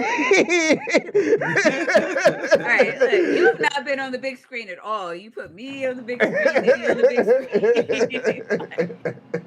Look, Jake gets big screened all day. Yeah, I'm trying to, to be I will modest. say it though. There are too many Nazis in the goddamn community, and I'm tired of me and Jay being the only ones calling the motherfuckers out. Yes. You happy? Yes, there it is. Agrees mainstream conservatism has done something unacceptably and unequivocally racist? You're underestimating how long white people can equivocate. There's a lot to say about the white moderate, and I'm about to be that lefty who expends Also, real quick, you guys can talk to these people, but you need to be like Sean. Shame should be the name of the game. Right? Yeah. If you want to invite him on your channel for good old fashioned Nazi fleecing, have right on at it. Right. No, he's good. He's good. And I did wanna, because people think that I mean Nazi in the Twitter sense, where it's just like Republicans I don't like, and I don't mean bigots. Like if there's like a conservative in the community or a troll like those aren't Nazis. I'm not to the point where I think Serb is a Nazi. Nazis are people that think Hitler is right. Nazis are people who don't understand why we're not doing that here. This is what I mean by Nazi. And they are here. And we need to not have our head stuck in the sand when they start to do their dog whistles, because there are dog whistles that I don't see that you guys do, and you're too comfortable to not call out. You don't want to make waves, and you don't have to.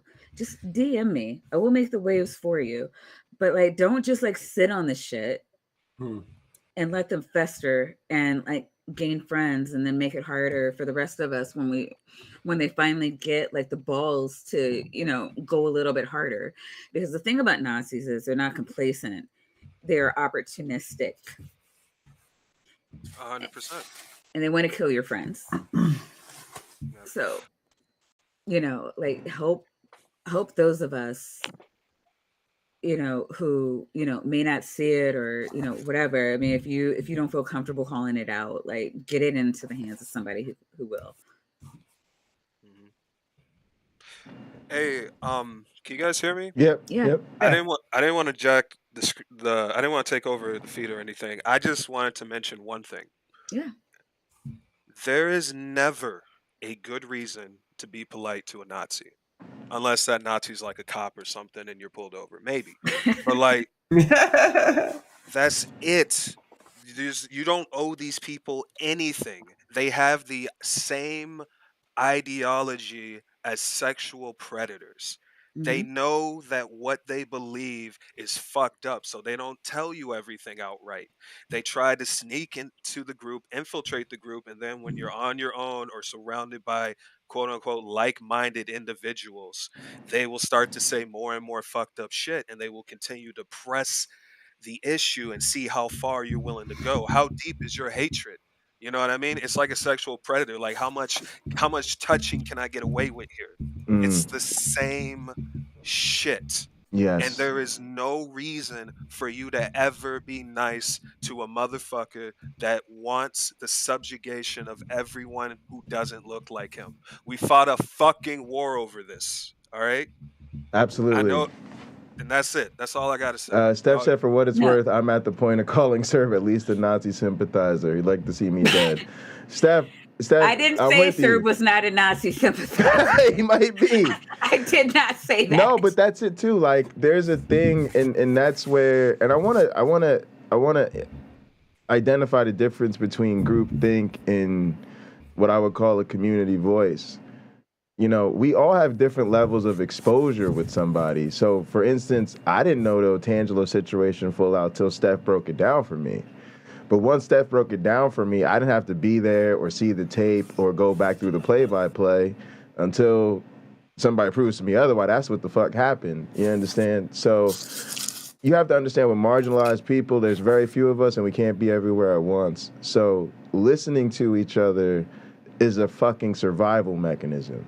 That's why when we identify people who are not really down for the cause, we have all types of mistreatment for them because we have to let it be known that they're not to be given the same benefit of the doubt that the rest of us sort of need to rely on. But Steph, we appreciate you. Let me roll some more tapes here. We'll see if we get through this thing. Many words complaining about liberals as he does fascists, but look, as much as this series is about the tactics of the far right, it is at least as much about how the center-left is susceptible to them and complicit. So, okay, when a Democrat loses an election, what happens with the white liberal pundit class? Well, there's suddenly a lot of chatter about how to talk to your racist uncle over Thanksgiving, about how liberals in red states can contact their representatives, about the value of debate. This is our fault, they say. We let this happen because we didn't have enough conversations with white conservatives. You hear a lot more of that talk than about how the gutting of the Voting Rights Act cost a lot of the left the right to vote, and what could be done to guarantee their representation in the next election. In fact, you hear a lot more about how that kind of talk is alienating to the white conservatives who supported gutting the Voting Rights Act. About how reaching across the aisle is going to mean easing off the race talk, at least for now. POC representation is quickly... Did you see that conversation? No. Oh, you don't know what he's talking about. No, oh my God. No, it was a bunch of Black leaders trying to tell Joe Biden what they needed from him. Yep. And Joe Biden just being like, I'll tell you what you need. Like, I mean, the whole conversation was tantamount to if you white explaining black. Yeah. Oh, I remember that. Yeah. Oh, that's awful. Well, I always call him shoot him in the knee, not the head, Biden. So framed as a critical long-term goal, but in the present moment, while we are competing for elected office, guaranteeing the minority vote is a luxury. What's prioritized is that the people who suppressed the black vote in order to win elections not be made to feel that they are racist. Because, I mean, what if they genuinely believe the Voting Rights Act unfairly targets southern states? Or even if, and I'm saying if here, they did do it to suppress votes. If hurting black people isn't their goal and they're just trying to win elections, is that really racist? Moderates are very cagey about breaking out the R word for a fellow white person. See, there's this other definition of racism that most white people learn in grade school. Racism is when you say mean things to other kids about skin color and it hurts their feelings. Racism is about cruelty, and harm done by white people, therefore, is not racism if it isn't cruel, if it's merely ignorant or apathetic. But ignorance and apathy can be reasoned with. You just gotta sit down and hash it out, as long as it takes. I just gotta say, here's the other gaslighting we deal with, is when it's not cruelty, it can't be racism. And then when it is cruelty, it's not racism, it's just personal cruelty. No, yeah, that's one bad apple. Yeah. You don't know what's in their heart. They're just willing to be insensitive to make a point. Heart. Yeah. Real white supremacy is about emotional distress or interpersonal violence. It's uncommon, it's unpopular, and it's a hearts and minds issue. Boom. What this definition leaves out is any notion that white supremacy is about power.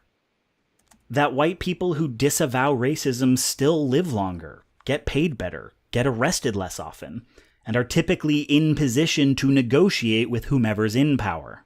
That this society was built for... Real quick. When I try to explain to people about like the structural power of racism, like the difference between bigotry and racism is that if you hate somebody and the system is set up to also hate that person or to empower your hatred against them, that's racism. That's why black people can't be racist. And I will give you a perfect example of it. If one black person and a white person are having some sort of altercation, right? And the white person stabs the black guy, right? If the cops show up and see this, how are they going to react? They're going to immediately assume that black person did something. And they're not going to put the white guy in handcuffs. They're going to talk this out. We're going to figure this out. And that's just how it goes. And that's how, in general. Now, flip it. If a black person were to do that, even to save their own life, you know what I mean? Even if the cops saw it, what's happening? We're going to be in handcuffs until we get this figured out. Because your life doesn't matter as much, and it's just what it is, man. Like, I can't make a phone call and fuck up someone else's life with the cops or whatever. Right. You get what I'm saying? Yes. I can't. Yes. I can't do that. I don't have that power. I can't be racist. Yeah, and here's the thing I want potential allies to hear. I know you believe in your heart and mind that all people are equal.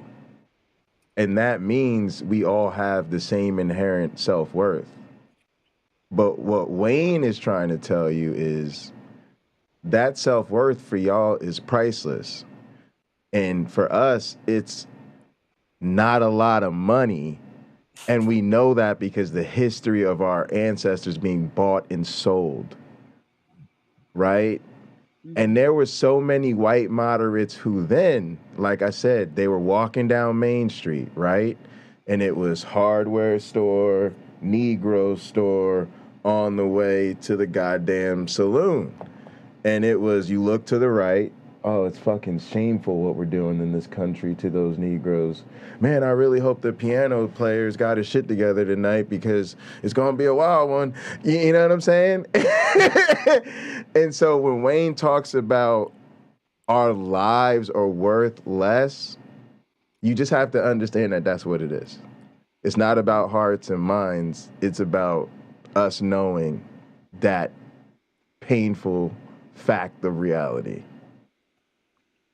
Right?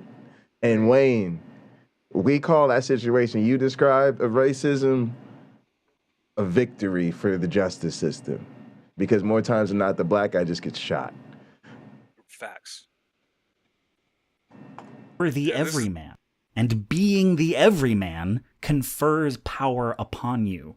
When children of white moderates get older and first brush up against this definition, wherein white supremacy is not small, but all-encompassing, where it can be cruel, but is at least as often indifferent, and where every white person in the country is bound up in it and privileged by it, whether they want to be or not, and will never, ever experience it themselves, where it's not about feelings, but about power. How often do they say, oh, maybe the definition I grew up with was simplified for 9-year-olds? Or, oh, maybe the definition given to me by white grown-ups was less complete than one a black grown-up might have given? Well, and how often do they say... Sure. Sorry, I know you... No. We're going to be here for a while. I really, really, really want to point out how much those last two statements could also be...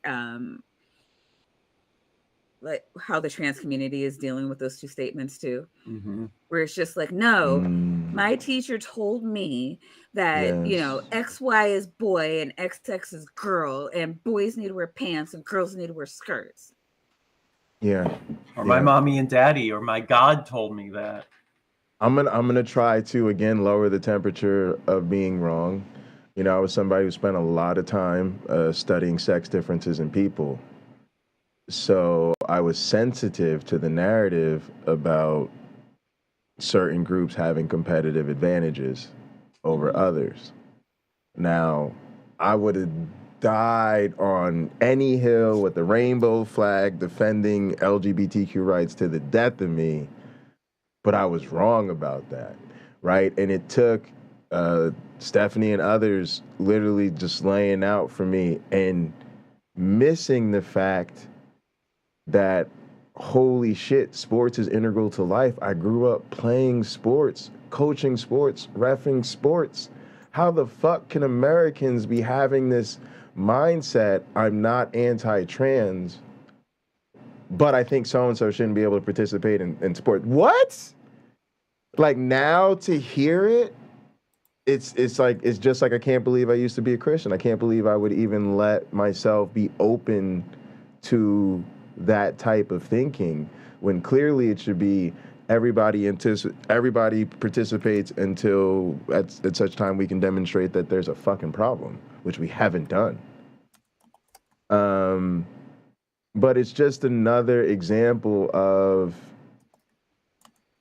these are real issues, and the simplified child version of I think everyone's equal, I think we all should get along, does not mean that you're not harboring ideas where the well's been poisoned by the meta, right, that we're all taking in. And this is why recently I've been thinking, all right, because yesterday we read that story about how, you know, the majority of Americans support the GOP's anti-trans policies, which I think is a way misleading way to frame it. But one of the things it spoke to was how much knowing someone makes a difference in your perspective. And it really just made me think about how there might be an extra responsibility for those of us that have, in this example, trans friends, and I'm fortunate enough to have a bunch of them. We might have to do some extra work because of how many people don't have that privilege. Steph is here, and I want to see what Steph has to say. Go ahead, Steph. Hey, Steph. Yo. And, Maybe she's out of Steph's gone. Maybe going to grab something. Oh wait, I think she's back.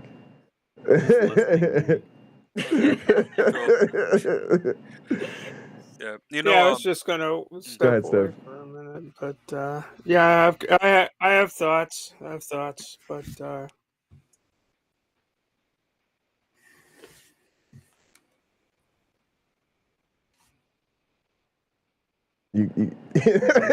I'm listening. You're okay. Okay. You're good. All right. Appreciate you. You hit on something just now. Okay, real quick, Jay, Beck says you have a new trans friend now in her or him. God damn it! Oh, I appreciate that.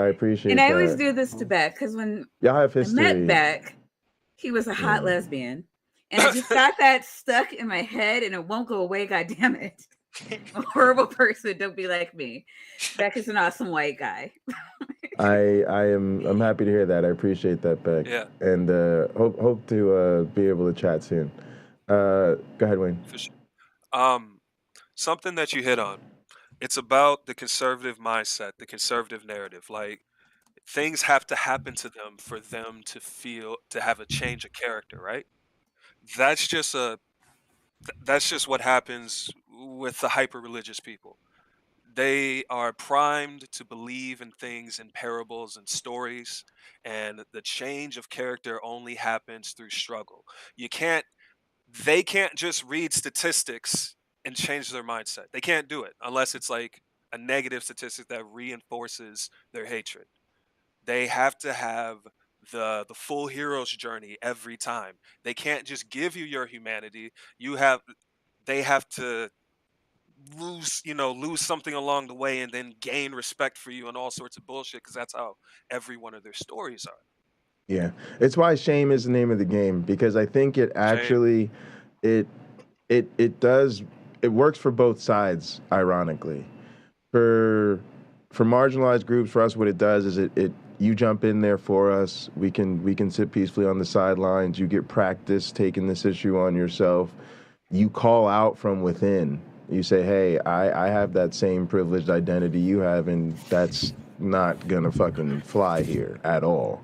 And literally, you can start with these words. You ought to be ashamed of yourself. You don't have to get creative with it, right? What it then does for them is maybe not right away, because they usually get combative, but down the road, that does allow them to have the hero's arc.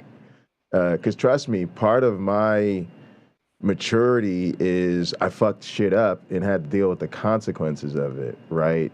So anytime somebody's like, oh, you're a great dude, I was like, yeah, it's only because I wasn't, and boy, let me tell you, that didn't work out, right? And so some people need that, right? Because then they'll look back and be like, yo, these people called me out, and yeah, that shit wasn't fun, but that's what helped me realize where I was going astray, right? And now they can help other people.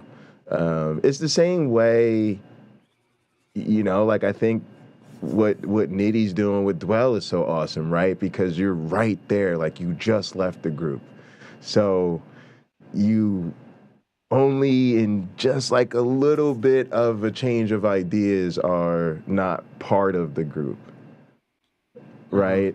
And that's the same effect we're trying to get people to have, right? As, oh, I had that bad idea like a few minutes ago. Let me help you out with that one. Yeah. Yeah. That's pretty good. Redemption story. If that's what makes less people racist, sure. Let's do our part and do that. I just made it's if you don't it's a nudge to help, because if not, then if there's no social consequences to your point, it's not just gonna be like cool facts. I'm going to change my character now. Right. Not when power's at stake. Oh, and just something else real quick. Sure, We can sure. get back to it. White people, I need y'all to embrace roasting culture. Like y'all already do, but only the really rich people do it. The roast, they talk shit to each other in a room and all get together and have fun and drink and shit. But like middle class and poor, well, no, poor white people do that, but middle class white people really don't do that. They got the white glove shit, you know, the underhanded comments and whatnot. Like I live in Minnesota. Minnesota nice is a thing, and Minnesota nice is just passive aggressiveness. And like y'all really got to dig your heels in and start talking shit to these people in your circles that have garbage ideologies. Because guess what? Every brown group of people, every group of people that is not white in the world, they roast each other. They talk up to power, even though it doesn't seem like that. Maybe like certain parts of the Middle East, they don't do that because they're still on that king shit. But pretty much everywhere else, you can, if someone's fucking up above you socially, it's not the end of the world for you to call that out and to drag them through the mud. Because guess what? People of color have been dragged through the mud socially in nearly every other circumstance. So that's why black people use the N-word to each other. You know what I'm saying? So toughen up. You know what I mean? If you see a Nazi, talk shit. What's the worst that's gonna happen? You're gonna lose a friend. Jay and I were just talking about that earlier. It's just like, you know, black streamer comes up in here, catches us slipping. It's like, oh fuck. Now we gotta go, you know, now we gotta hear about that. And I mean, it's not like, man, fucking black people. We understand that's the culture. And it's like, all right, I fucked up. Let me go over here and, you know, take my hits and walk away a better person. That is black culture though. 100%. And we gotta settle shit right then and there. That's a class thing as well. Like we ain't got time for white gloves and later. We can't throw a party later on where we're all in whiteface making fun of all those people that make our lives hard. We gotta deal with this shit right now. So also that's again a culture thing. Be aware of your culture, because to me, it was one of the reasons I wanted to make this channel, because I wanted to stay in this community, but y'all, the channels are so dry. The presentation of everything is like a fucking video essay from school. Like I just wanted to make a channel where we could just be a little bit more fucking wild. Like just say fuck it a lot more and curse and invent and, you know, I just, you know, I think that goes with it, Wayne. But like loose, like let it loose, man. And the other thing too is the other side does. They have that clubhouse mentality. If you watch their streams, you know, they're letting it go. So at some point, you have to meet the energy that, you know, is gonna come your way. Hey, okay. Oh shit, Niddy's gotta go. He's been chasing toddlers all day. Niddy, thanks so much for hanging out, man. Today it was rough, but I had a request for my chat to give my like primary takeaways from the stream. So Please do. Go for it. Please. Let me monologue a bit, I guess. No, yeah. I guess Niddy gets a big screen. The main crack of the bat for me in this video in particular is I started watching this series of alt-right playbook content and just before the 2016 election. And is that when it got released or soon afterwards? Somewhere around probably. I think so. Mm-hmm. And I remember just just thinking this way made me really, it made me uncomfortable, but also got me to step a little bit further away from the more conservative ideologies or the positions that were like, I have to hold this, strong belief in these things. And it got me to distrust media outlets that were, supporting candidates and policies that were going to hurt my friends, my Christian friends, right? My African American Christian friends were going to get hurt and disenfranchised by these networks and people that typically align with my belief system, but they support candidates that want to hurt my Christian friends. What the fuck? I can't be on board with this. And so I got off that boat, at least there, right? Yeah. And then it gave me enough latitude then to be like, well, if I don't have to be in lockstep with even the people that I teach the Bible to, like where else can I explore a little bit? What else can I open my mind up to? Who else should I be listening to? And I guess the YouTube algorithm helped me along the way to get to somewhere over here, right? Yeah, for sure. And okay, so that's the video, right? As like a takeaway from people who don't want to sit through this whole stream and get the piecemeals of it. Go watch the original, please. Go like, subscribe to all the Jack over there. But from our discussion about, how to handle people of toxic ideologies, right? And oppressive ways of communication and thinking and beliefs. I guess and we've said this before or something like it before, but I really love that my channel, your channel, Jay, your channel, the Flavor, we're all about being accountable streamers, right? We're not just letting people we don't know come and spew their shit and make a mess of our channel. Like, we try to do some homework, and if we don't know them, we give them enough rope to hang themselves, and then they're out of here. That's good. And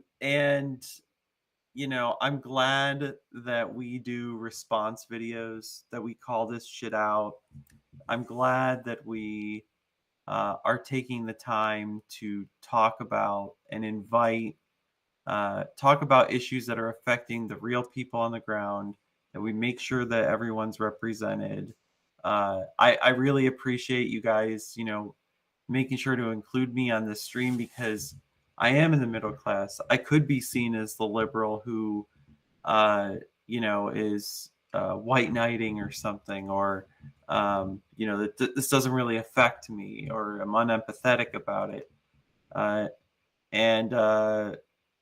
just want to let people know that I really do care. I'm in the middle of the city, and I'm trying to raise kids that are going to be conscious of this stuff. They're going to be I want them to be at least conscious of the fact that they're probably going to get, for a while, treated unfairly in their favor in different situations. And I want them to find ways and opportunities to lift other people up, and hopefully not see people for black and white ideas about them, right? To pull them away from having strong, bigoted, or blanketed opinions of particular types of people. And hopefully I'll get better at calling them out when they start getting those ideas, right? Sure. Oh, this group of Mexicans joined my school. Excuse me? Right. Just stop right there. Just stop at the cultural identification of people. Like, why do you call them that? What, SE them on shit like that. Yeah. So, yeah, those are my takeaways. No, yeah, Niddy, I really wanted you to come here because you represent, I think, your unique representation that we really don't have when you're not here, and Right. I think your voice is valuable, and because you're a former Fundy, correct? I was a fundy that didn't like to be called a fundy. Who does? It's a very Right? special kind of fundy. We have our own party section. Well, yeah, and I mean, so you have two very unique perspectives, and that we definitely value, and so I love your contribution to every discussion. So yeah. I'm gonna let you get some sleep because I know they chasing. Was it 2 and 4 or 4 and 6? Yeah, they're 4 and 6, and I don't want to air their dirty laundry on this. No. You've been a single dad today. It's a numbers game. 4 and 6 is enough. we got the picture. And then I got them for like half the day tomorrow until the wife comes back. So yeah. All right. So she's having a weekend to her land. All right, Niddy, appreciate it. I'll turn your channel off too, just so you're good to go. All right, man. Yeah, good night, guys. Have a good night, man. Thanks so much. We'll see you later. That's Niddy. That's Niddy, bitches. All right. Let me do that. I think we should be good to go. So come over to hang out with me and Maya.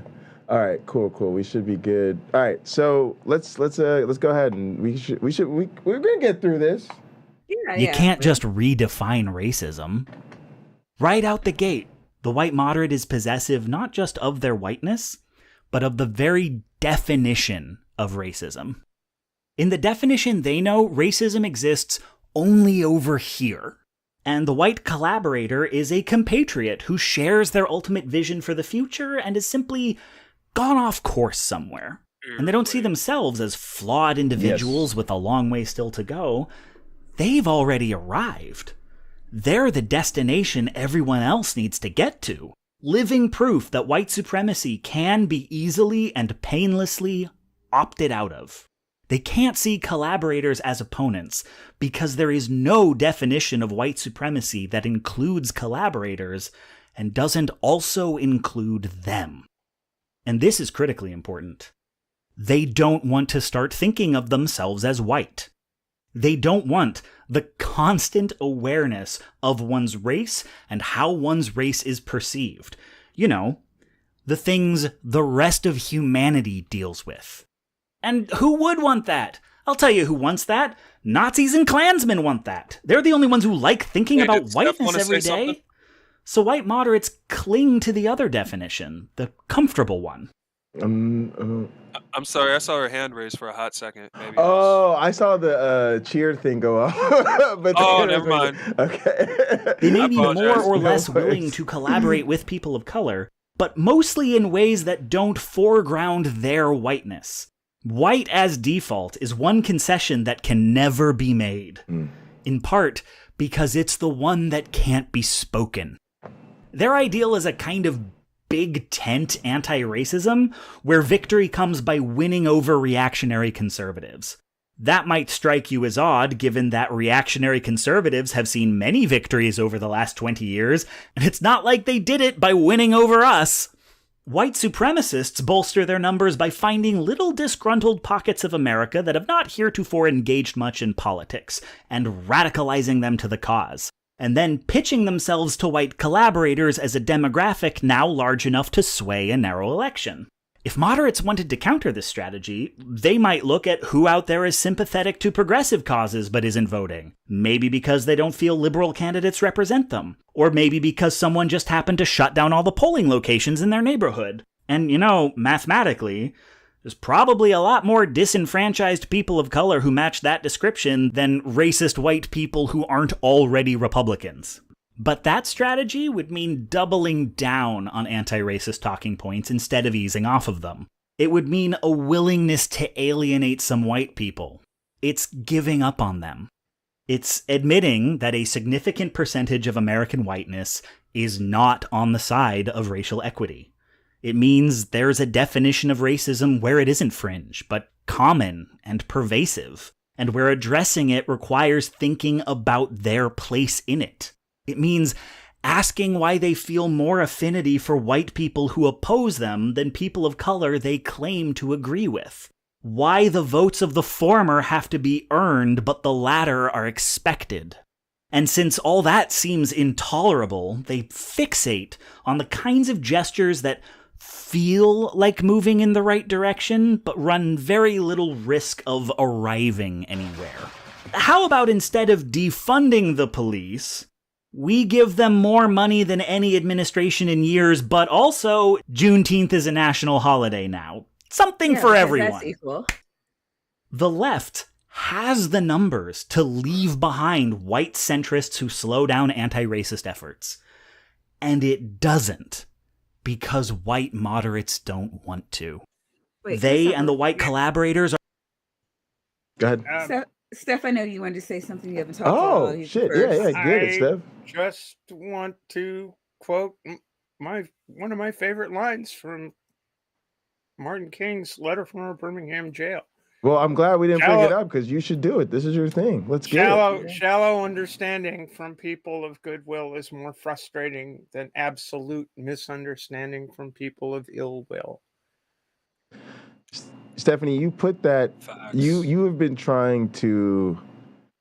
Man, I feel like you're an example of like legacy, right? You're trying to literally keep in people's minds what this man was trying to say.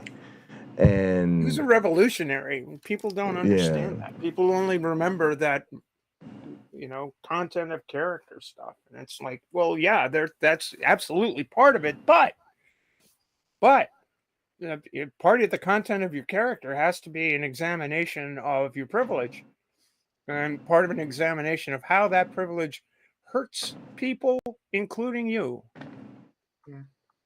I mean, there's a real break between, oh, isn't that too bad? Yeah. Randy Newman's saying, well, President said, little fat man, ain't that a shame what the river has done to this poor cracker's land? It's like, oh, gee, tisk. Well, fucking do something about it. Yeah, absolutely. You can't stand around and watch a homeless black man get choked on the subway train in New York City and think that, well, that's okay. Right. It's bullshit. You can, and you do. Right. And there are no consequences. So what the hell? What you just? Yeah, I was just gonna say that entire or the meat of that speech is really all about frustration with the white moderates. To the point of saying that he believed that was the principal obstacle to justice. Mm-hmm. And I just think that whole message gets missed, that he's not saying, oh, hey, you guys, might want to consider thinking about this a little bit differently. He's going, you are the fucking problem, right?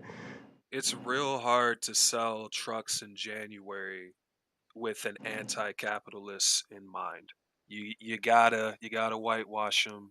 You gotta give them that "I have a dream" speech to make sure that they get that 15% off on his not birthday. You know what I mean? Right.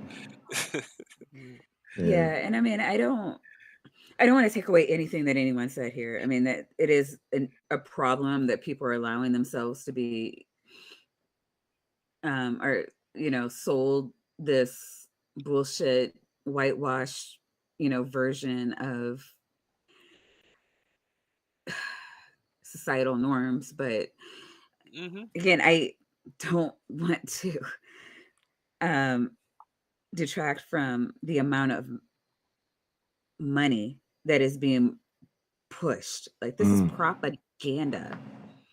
And I really, really, really want to do something like on propaganda, because I don't think that people realize that a lot of the like why they think the things they think, the way they believe the world works, is a lot just because we are propaganda. Like, we are told how we should think about the world, why we should work, how we should think about inmates, what should be legal, what to think about each other, and that the rich should be worshipped. And when we're talking about people, like, people think they're just displaced millionaires or billionaires or whatever, like, that's because we've been fed a lot of propaganda to believe that they are the gold standard, and we should seek to be one of them instead of seeing them as the enemy that they are.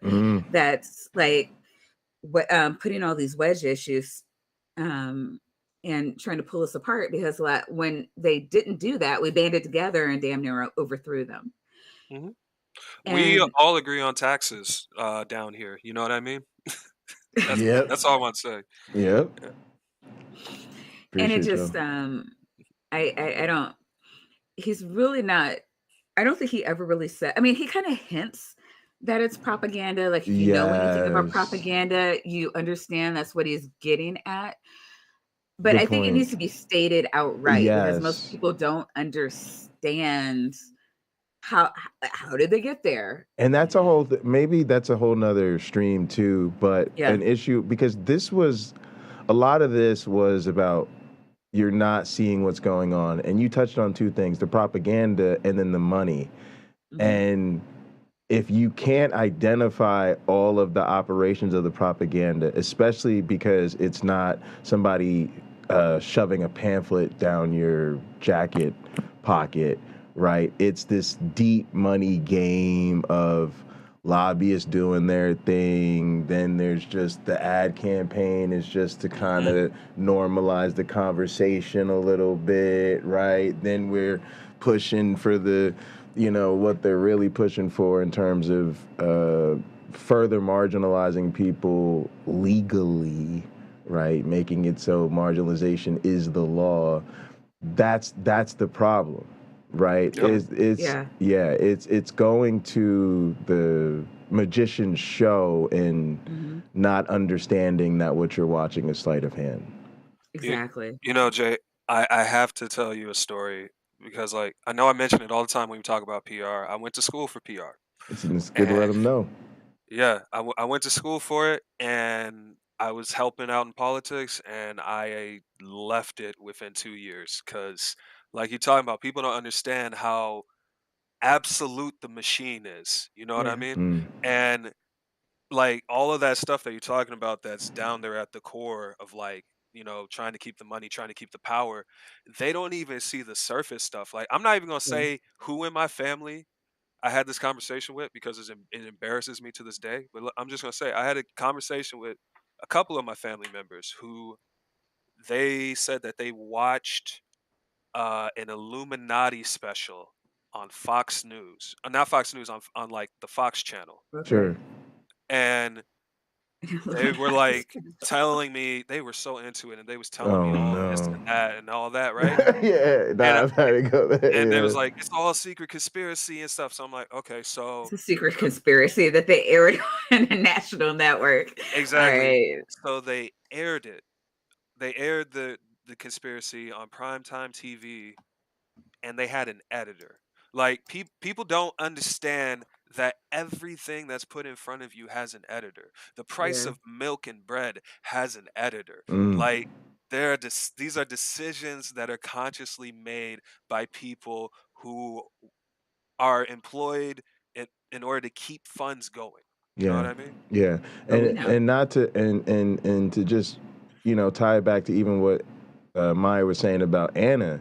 This is why, if you have a platform and a voice where you're doing important work, like making people aware of economic injustice that they need to be fighting against, but then you're playing fast and loose, fucking up with social issues, is such a problem, because you're doing important work, but now you're throwing the fucking team under the bus in the process. We can't do that, y'all. So I just believe it. It's like, embrace it to me. Like, if you want to be out here, you're out here. It comes with a little bit of responsibility, but you're welcome to stay in the game. Just, embrace the responsibility a little bit. All right, we're on a mission, team. Are supposed to be in this together. And they are. Just not in the way they think. The irony is that the right feels no affinity for white moderates whatsoever. None. They hate, and I mean hate white moderates. Smug pricks always talking about unity whenever they win an election. Reach across the aisle. That's what you say when you've lost and you want the other guys to make concessions they don't have to make. You don't do it when you're in power. Are they trying to humiliate us, or did we really lose to a bunch of clowns who don't even know how to win right? Debasing themselves in front of minorities just to get their votes when they clearly aren't going to do anything real for them. Christ, at least the white supremacists are honest. That is the problem. The right will threaten POC sometimes just to call the white moderates bluff. Oof. Racism must be understood as more than a set of individual beliefs and feelings, but as a tool for achieving political ends. First and foremost, because claiming otherwise is both factually and morally wrong, but also, without this understanding, white culture can't recognize the stakes. Fascism exists in a state of permanent conflict. Things like declaring an indefinite state of martial law, suspending elections, or executing members of government are justified on the grounds that the people are in danger and need to be protected and mobilized. Now, this isn't unique to fascism. Between the Cold War, the war on drugs, and the war on terror, the US has been in some form of ongoing conflict for the last 3 generations. But you'll note the Cold War didn't end on a battlefield. It ended when the Soviet Union collapsed in on itself. Communism, terrorism, and drug dealing are patterns of behavior, and they wax and wane, often for reasons outside our control. Geopolitics may someday shift such that terrorism becomes less prevalent, or that lowers the demand for drugs. Communism can be fought with diplomacy and economic sanctions, because communists can choose not to be communist anymore. And fascists have no use for soft power. To justify a military dictatorship, they need an opponent that won't just go away on its own one day. It always comes back to identity politics. Because black people can't stop being black. Theirs is a number that will not be reduced without the hard power of violence and displacement. Fascism begins by because I really want to push back on, like, there's been a lot of shit about identity politics, and I just want to remind everybody that all politics are identity politics. People vote for what's in their best interest. And I don't understand, what else you would expect the average citizen to do. The whole point of going out and talking to people is hey, what is it that you need from me? And they tell you, and you vote with the person that can identify with you, or that is, understands who you are and what you need. And so I've seen a lot of people talking about, well, and of course it's the right, so they're using it badly. But it's also the other thing I wanted to mention is just how fucked up this 2-party system is, to where we have to do this. Other countries don't have to do this. You can kind of, we really, I don't know. And then there's a lot of even Democrats saying, oh, we need a functional 2-party system. It's no, we don't. We need more. We really need more. And I would be really eager for the right to split off into Trumpers and the right-leaning Republicans, if we could get the conservative Dems and then the progressives to split off, so that we could have 4 parties. And it would make them campaign differently. It would make them function in Congress differently. I Damn, that I like that. That's an improvement right there. Yeah. Wayne, we up in this bitch like college football tournaments. We'll start with 4. We'll start with 4. We'll start there. We'll start there. Because then, like, once you get the splinter, then you've made it okay to splinter. We're gonna get right. more. Also, it lowers the size you need to get a viable 5th or 6th, right? Because now it's not having to get half the whatever, you know, or one of 2 immobile parties, right? Yeah, I love it. I really do. It forces people to actually get up and give reasons as to why they need to keep their seat versus just saying, "Oh, you don't want that other guy over there to get this seat," because like you don't have to campaign on that. You know what I mean? Like you don't have to try. You just have to sit there and try and hold your power. And I mean, I live in the Twin Cities. We have ranked choice voting, you know, and for Love it. I think 2 elections right now. It's pretty cool. Stephanie lives up in Maine. They got ranked choice voting. It's pretty cool. And you actually have to appeal to voters. You can't just sit there and throw like, you know, giant dinner parties for like this one group of rich people or this other one group of rich people. And all their kids go to the same schools, but these rich people over here, they you know, they like to tip the maids. You know what I mean? That's Absolutely. yeah. Absolutely. You actually have to have political ideologies that appeal to everyone, not just major donors. I love it. 100%. I'm with it, guys. Stealing targets from the left. Oh, also the identity politics thing, Mike. That was just a fantastic point. And it's just an example of rhetorical contamination. And that's the one thing where it feels like a word game. You have to let them say what they're going to say, because all they're doing, you know, it just becomes, like you said, another, I'm not an ally, I'm not woke. You know, you're taking the bait, basically. They focus on elites, corrupt businessmen, weak-willed politicians, subtly shifting focus away from leftist critique of systems to types of people. But sooner or later, they settle on something unchangeable: race, gender, ethnicity, religious background. The bigotry is localized to the region's existing prejudices. In Nazi Germany, it was Jews, Jehovah's Witnesses, Roma, Slavs, black people, queer people, and people with disabilities. In fascist Italy, it was Slovenes, until Mussolini invaded Libya and Ethiopia, and so demonized their citizens as well.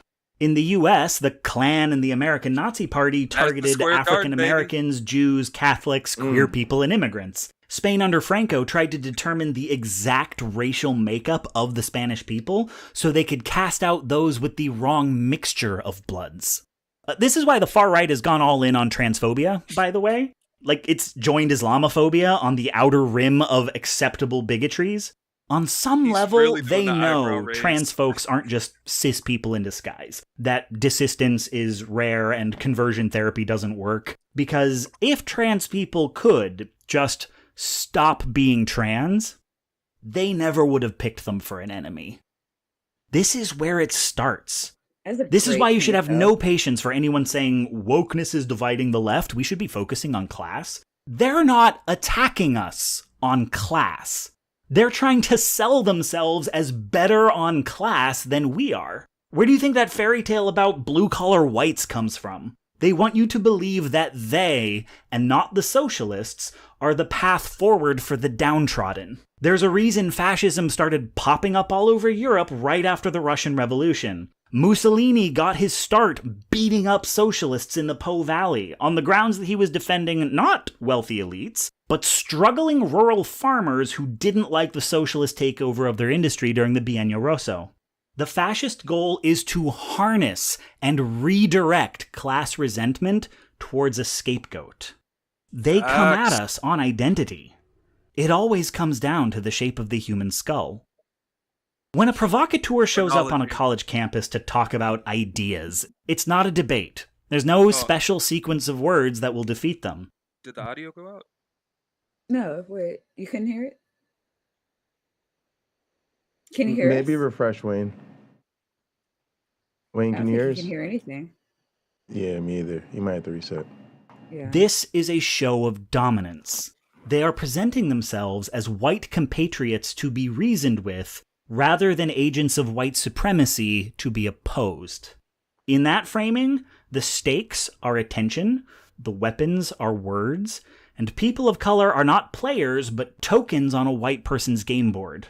And they are checking whether you will submit to that structure. They don't care about ideas. They care about power. And power is what beats them. They tell you 400 people showing up to protest is just free news coverage. But when 4,000 show up, they cancel. That's power. And in absolute numbers, most events, they can't rustle up 4,000 supporters.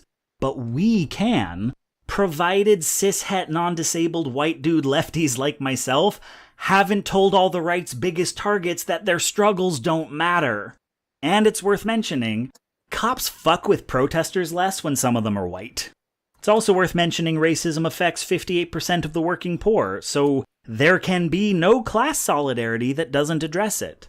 This isn't who needs to Can you hear us? Yeah. Wayne, can you hear us? Yeah, I go can ahead, hear you. Wayne. Okay. Super quick.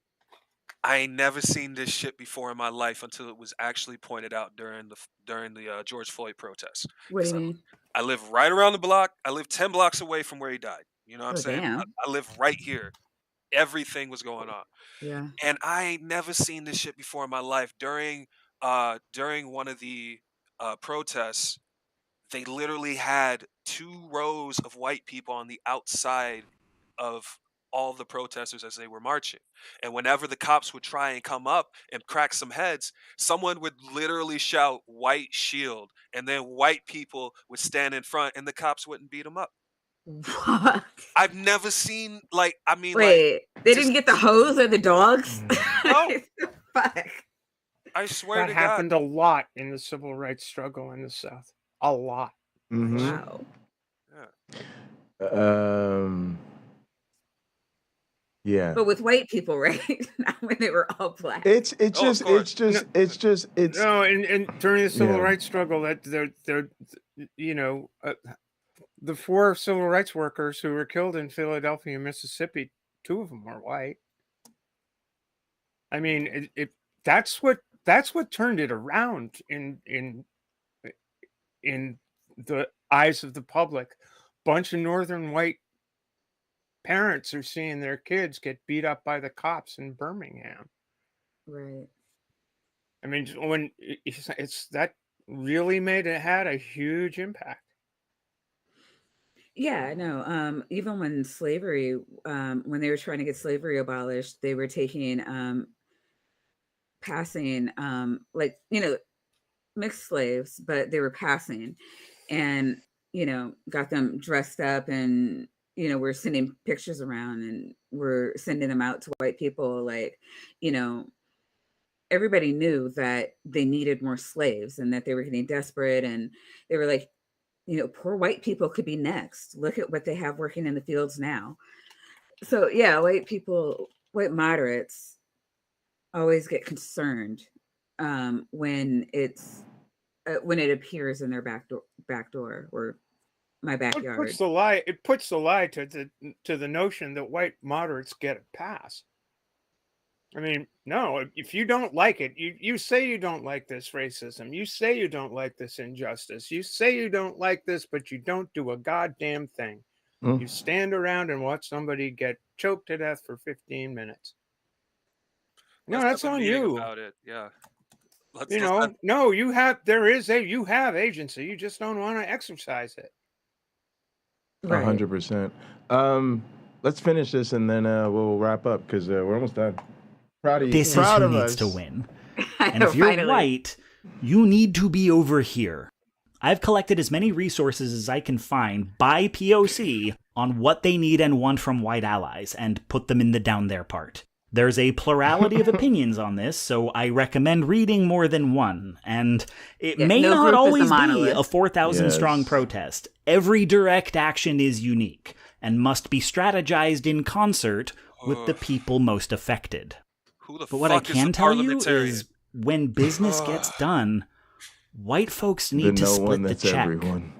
A Yeah, the no movement one that says we can't cannot have be certain things. anti-fascist if it isn't anti-racist. Good All right, shit. we All did it. right, All we right. made it. We And made I don't it. think what people don't understand is what anti-racist is. And anti-racist is speaking the fuck up. It's not looking away. Again, it's not just like he said, he's focusing on racism because it's something that people can understand. Um, and I don't know, for whatever reason, people just aren't connecting to the trans movement or, to the immigrant movement. They're all the same. It's all the same thing. If these were things that were easy to engage with, they wouldn't be capitalizing on it. Remember, for the longest time, it was only racism. And then when it became unacceptable to be a racist, it's like, all right, well, who else can we fuck with? The gays. And yeah, the gays and the women And the women, the know, misogyny. Yeah, absolutely. And the immigrants who literally don't have a vote. And it's just anything from, and again, the us versus them has never been about like man versus woman, black versus white, immigrant versus non. A race, someone who is in a position of non-authority or no power can't have power over you. Like, what the fuck are you voting for if they can't, like, if they can't even deal with Jesus the gardener? And I know that's insanely racist, but like, this is what they're saying. Like, Nancy Pelosi is going to be mean if I try to do something about, all these immigrants and these migrant caravans. I guess we just got to let them come on in because, Biden won't sign off. It's just, it's insane. And it's stupid because they don't know any better. They won't read. They don't understand like how things actually work. And it's not about any of the things. Well, that's It's what all about, pisses me off. It's like you won't. These people aren't educated. You know that. You won't tell them they're not welcome to contribute to these issues because they're not educated. You can't tell them they're wrong. What are you willing to do? At some point, part of what the video really spoke to that I would say is kind of my take home, or at least one of them, is there comes a point you got to give up on these people, and you have to understand it's time to move. We don't necessarily give up on them. If they are your family, I encourage you to try to have conversations with them. There's nothing we can do on a grand scale that without governmental intervention, and the government is intervening to keep them stupid. So, like, if you're going to win over somebody who has bad ideas, it has to be a ground roots effort at this point. We're not going to be able to do anything on a mass scale because they first have to trust you before they will listen to ideas that are the opposite of their own. And it is the destiny of a conservative to be left behind to the sands of time, and they will see your shadow over the hill as you march forward, and they will catch up with you and act like they've been there the whole time. That is how they operate. So when you say like leave them, you're not really leaving them. You're roasting them, you're telling them they're wrong, and you're moving forward because the march of progress in history, I'm sorry, you know the phrase I'm trying to say. The march I'm of with you. history bends towards progress, and Ever so slowly. ever so slowly. But the whole point is they're wrong. You have to confront them, and by confronting, it doesn't mean necessarily fighting all the time. Just beat up the violent ones, but everybody else, just roast them. Let them know what they think is fucking stupid, and give them more. If you care about them and their family, like Maya was saying, like, give them the time of day. But all these other people, you don't have to give everybody in the street your time of day. You still trying to No. live your life. Yeah. You know, That's futile. Yeah. yeah. Yeah. Just survive, take care of yourself, and try to have engagements with people who you do care about. And sometimes, you know, they're not going to believe in you and your humanity, or it might take time. You know, I would hesitate against throwing someone away forever, but like, you know, let them catch up while you move forward. Stephanie, did you want to say anything? I know a lot of this affects you. Oh, your mic is hear you. off. Yeah. I was just going to say, we've got to get better at messaging too. Yeah. There's the example that came to mind is, you know, the former guy wanted to build the wall. We've got drugs coming across the border. It's terrible. So we'll build the wall and keep the people out. And yeah, but what about the drugs? Well, they'll still get here anyway because you still got a market anyway. So the Biden administration comes in and says, "Fuck the wall. The wall's stupid. And let's don't worry. Let's don't put the focus on the people. Let's put the focus on the drugs."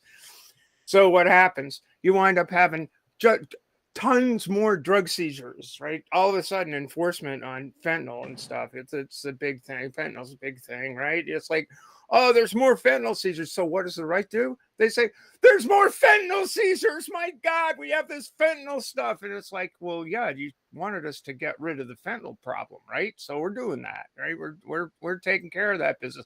Yeah, but what about the people and it's the ugly people that are bringing the drugs in? It's like, no, it's the fucking drugs. But also And Biden's we're just so lousy at delivering the message. Yeah. It's Holy like, shit, well, of yeah. course, you know, yeah, but who makes the Right. case? Yeah, of course there's more seizures because there's more enforcement on the problem. And to your point about whatever we're doing about supposed to be wanting to be pro-immigration, Biden didn't have to build a wall to have a bigger nightmare at the border. And so something's not right there either, right? Because when I said I don't want Trump to build this fucking wall, it's because I don't want what the fuck is happening right now under the Biden administration happening. Because you might as well build an invisible wall because that's what the fuck it looks like is happening. So it's you're right. We've got to get better at messaging. Absolutely, at minimum. Thank you guys so much. I'm good. I just feel privileged to be here. This was super fun. Yeah, I'm really glad that Wayne and Stephanie showed. You guys have been great contributors to the stream.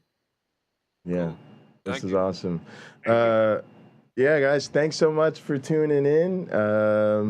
If you guys don't have anything, I know for me, I think I'll be back at it tomorrow with hopefully the Blackout and Hot program, and you know, we'll be here hanging out and gather. What's Tomorrow, up for you, Maya? yeah, tomorrow we have the science debunking stream. And I'm not sure what we're debunking, but it'll be so much fun. Please come back tomorrow at 9:30. Awesome. Eastern. We'll be here. Steph, you in? Will Roger be there? He may make an appearance. Well, his feather, Roger never actually appears. No, But the feather always appears. Are you going to appear? You going to be there? Sure, I'll be there. Steph, I think what do you Jay got may coming appear. up? Oh yeah, I'm definitely gonna come through. Yeah, that's is that tomorrow? Is that next week? Do we decide? No, it's tomorrow. Well, we do it every Sunday at 9:30. So if you can't make it tomorrow, then let me know. We'll throw you in the next week. All right. Steph, you got anything coming up? Nothing serious. All right, well, definitely So I have subscribe. a few irons anyway. in the fire, but something I may pop up to throw something out there. All right, well, make sure you subscribe. Keep an eye out. We'll see you guys so much next time. Thanks so much for tuning in. Guys. See you later. Bye. See you next time.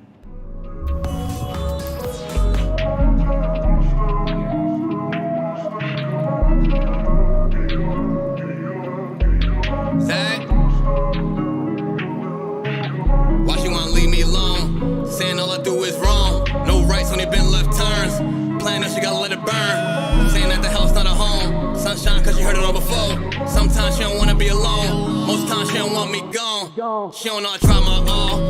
She don't know I sprung in the sun, but I'm going in the winter, so we good to the fall. Remember how I told you I get it and I win, now I got it, you ain't answer my call. Wonder if I've been moving too strong. Maybe I just been moving too boss. Really hate when the feeling get lost. Nowadays she just dodge my calls. In the game throwing laws like Paul. Young legend Miss John like Wall. And I wish you never met like Carl. Thick game lay it down like law. Made plans but you canceled them all. I was just trying to splurge in the mall. Now I'm home stacking bread till you call. It's time to roll. She tryna slide. We smoking Zah. Stop acting shy. Cause you a demon when I get between your thighs, girl. You like my rib, you know I need you by my side, girl. It's time to roll. She tryna ride. We smoking. Stop acting shy. Cause you a demon when I get between your thighs, girl. You like my rib, you know I need you by my side, girl. Be smoking that side. I'm trying to get high. She said that she not ready for love, stop wasting my time. I got demons in my closet, I can't hide. I did all my exes wrong, they wish I died. Damn, I tried. They won't believe me when I say this. Oh my God, what a blessing. Hello Phoenix, that's my twin. I told these hoes they won't get my heart again, not again. Cause they were missing when I needed just a friend. They were missing, yeah, they always missing. They don't want no smoke, they hit the blunt and started tripping. My daughter about to be 5, I ain't got no time to be bitching. I'm still reminiscing, we ain't had no food in the kitchen.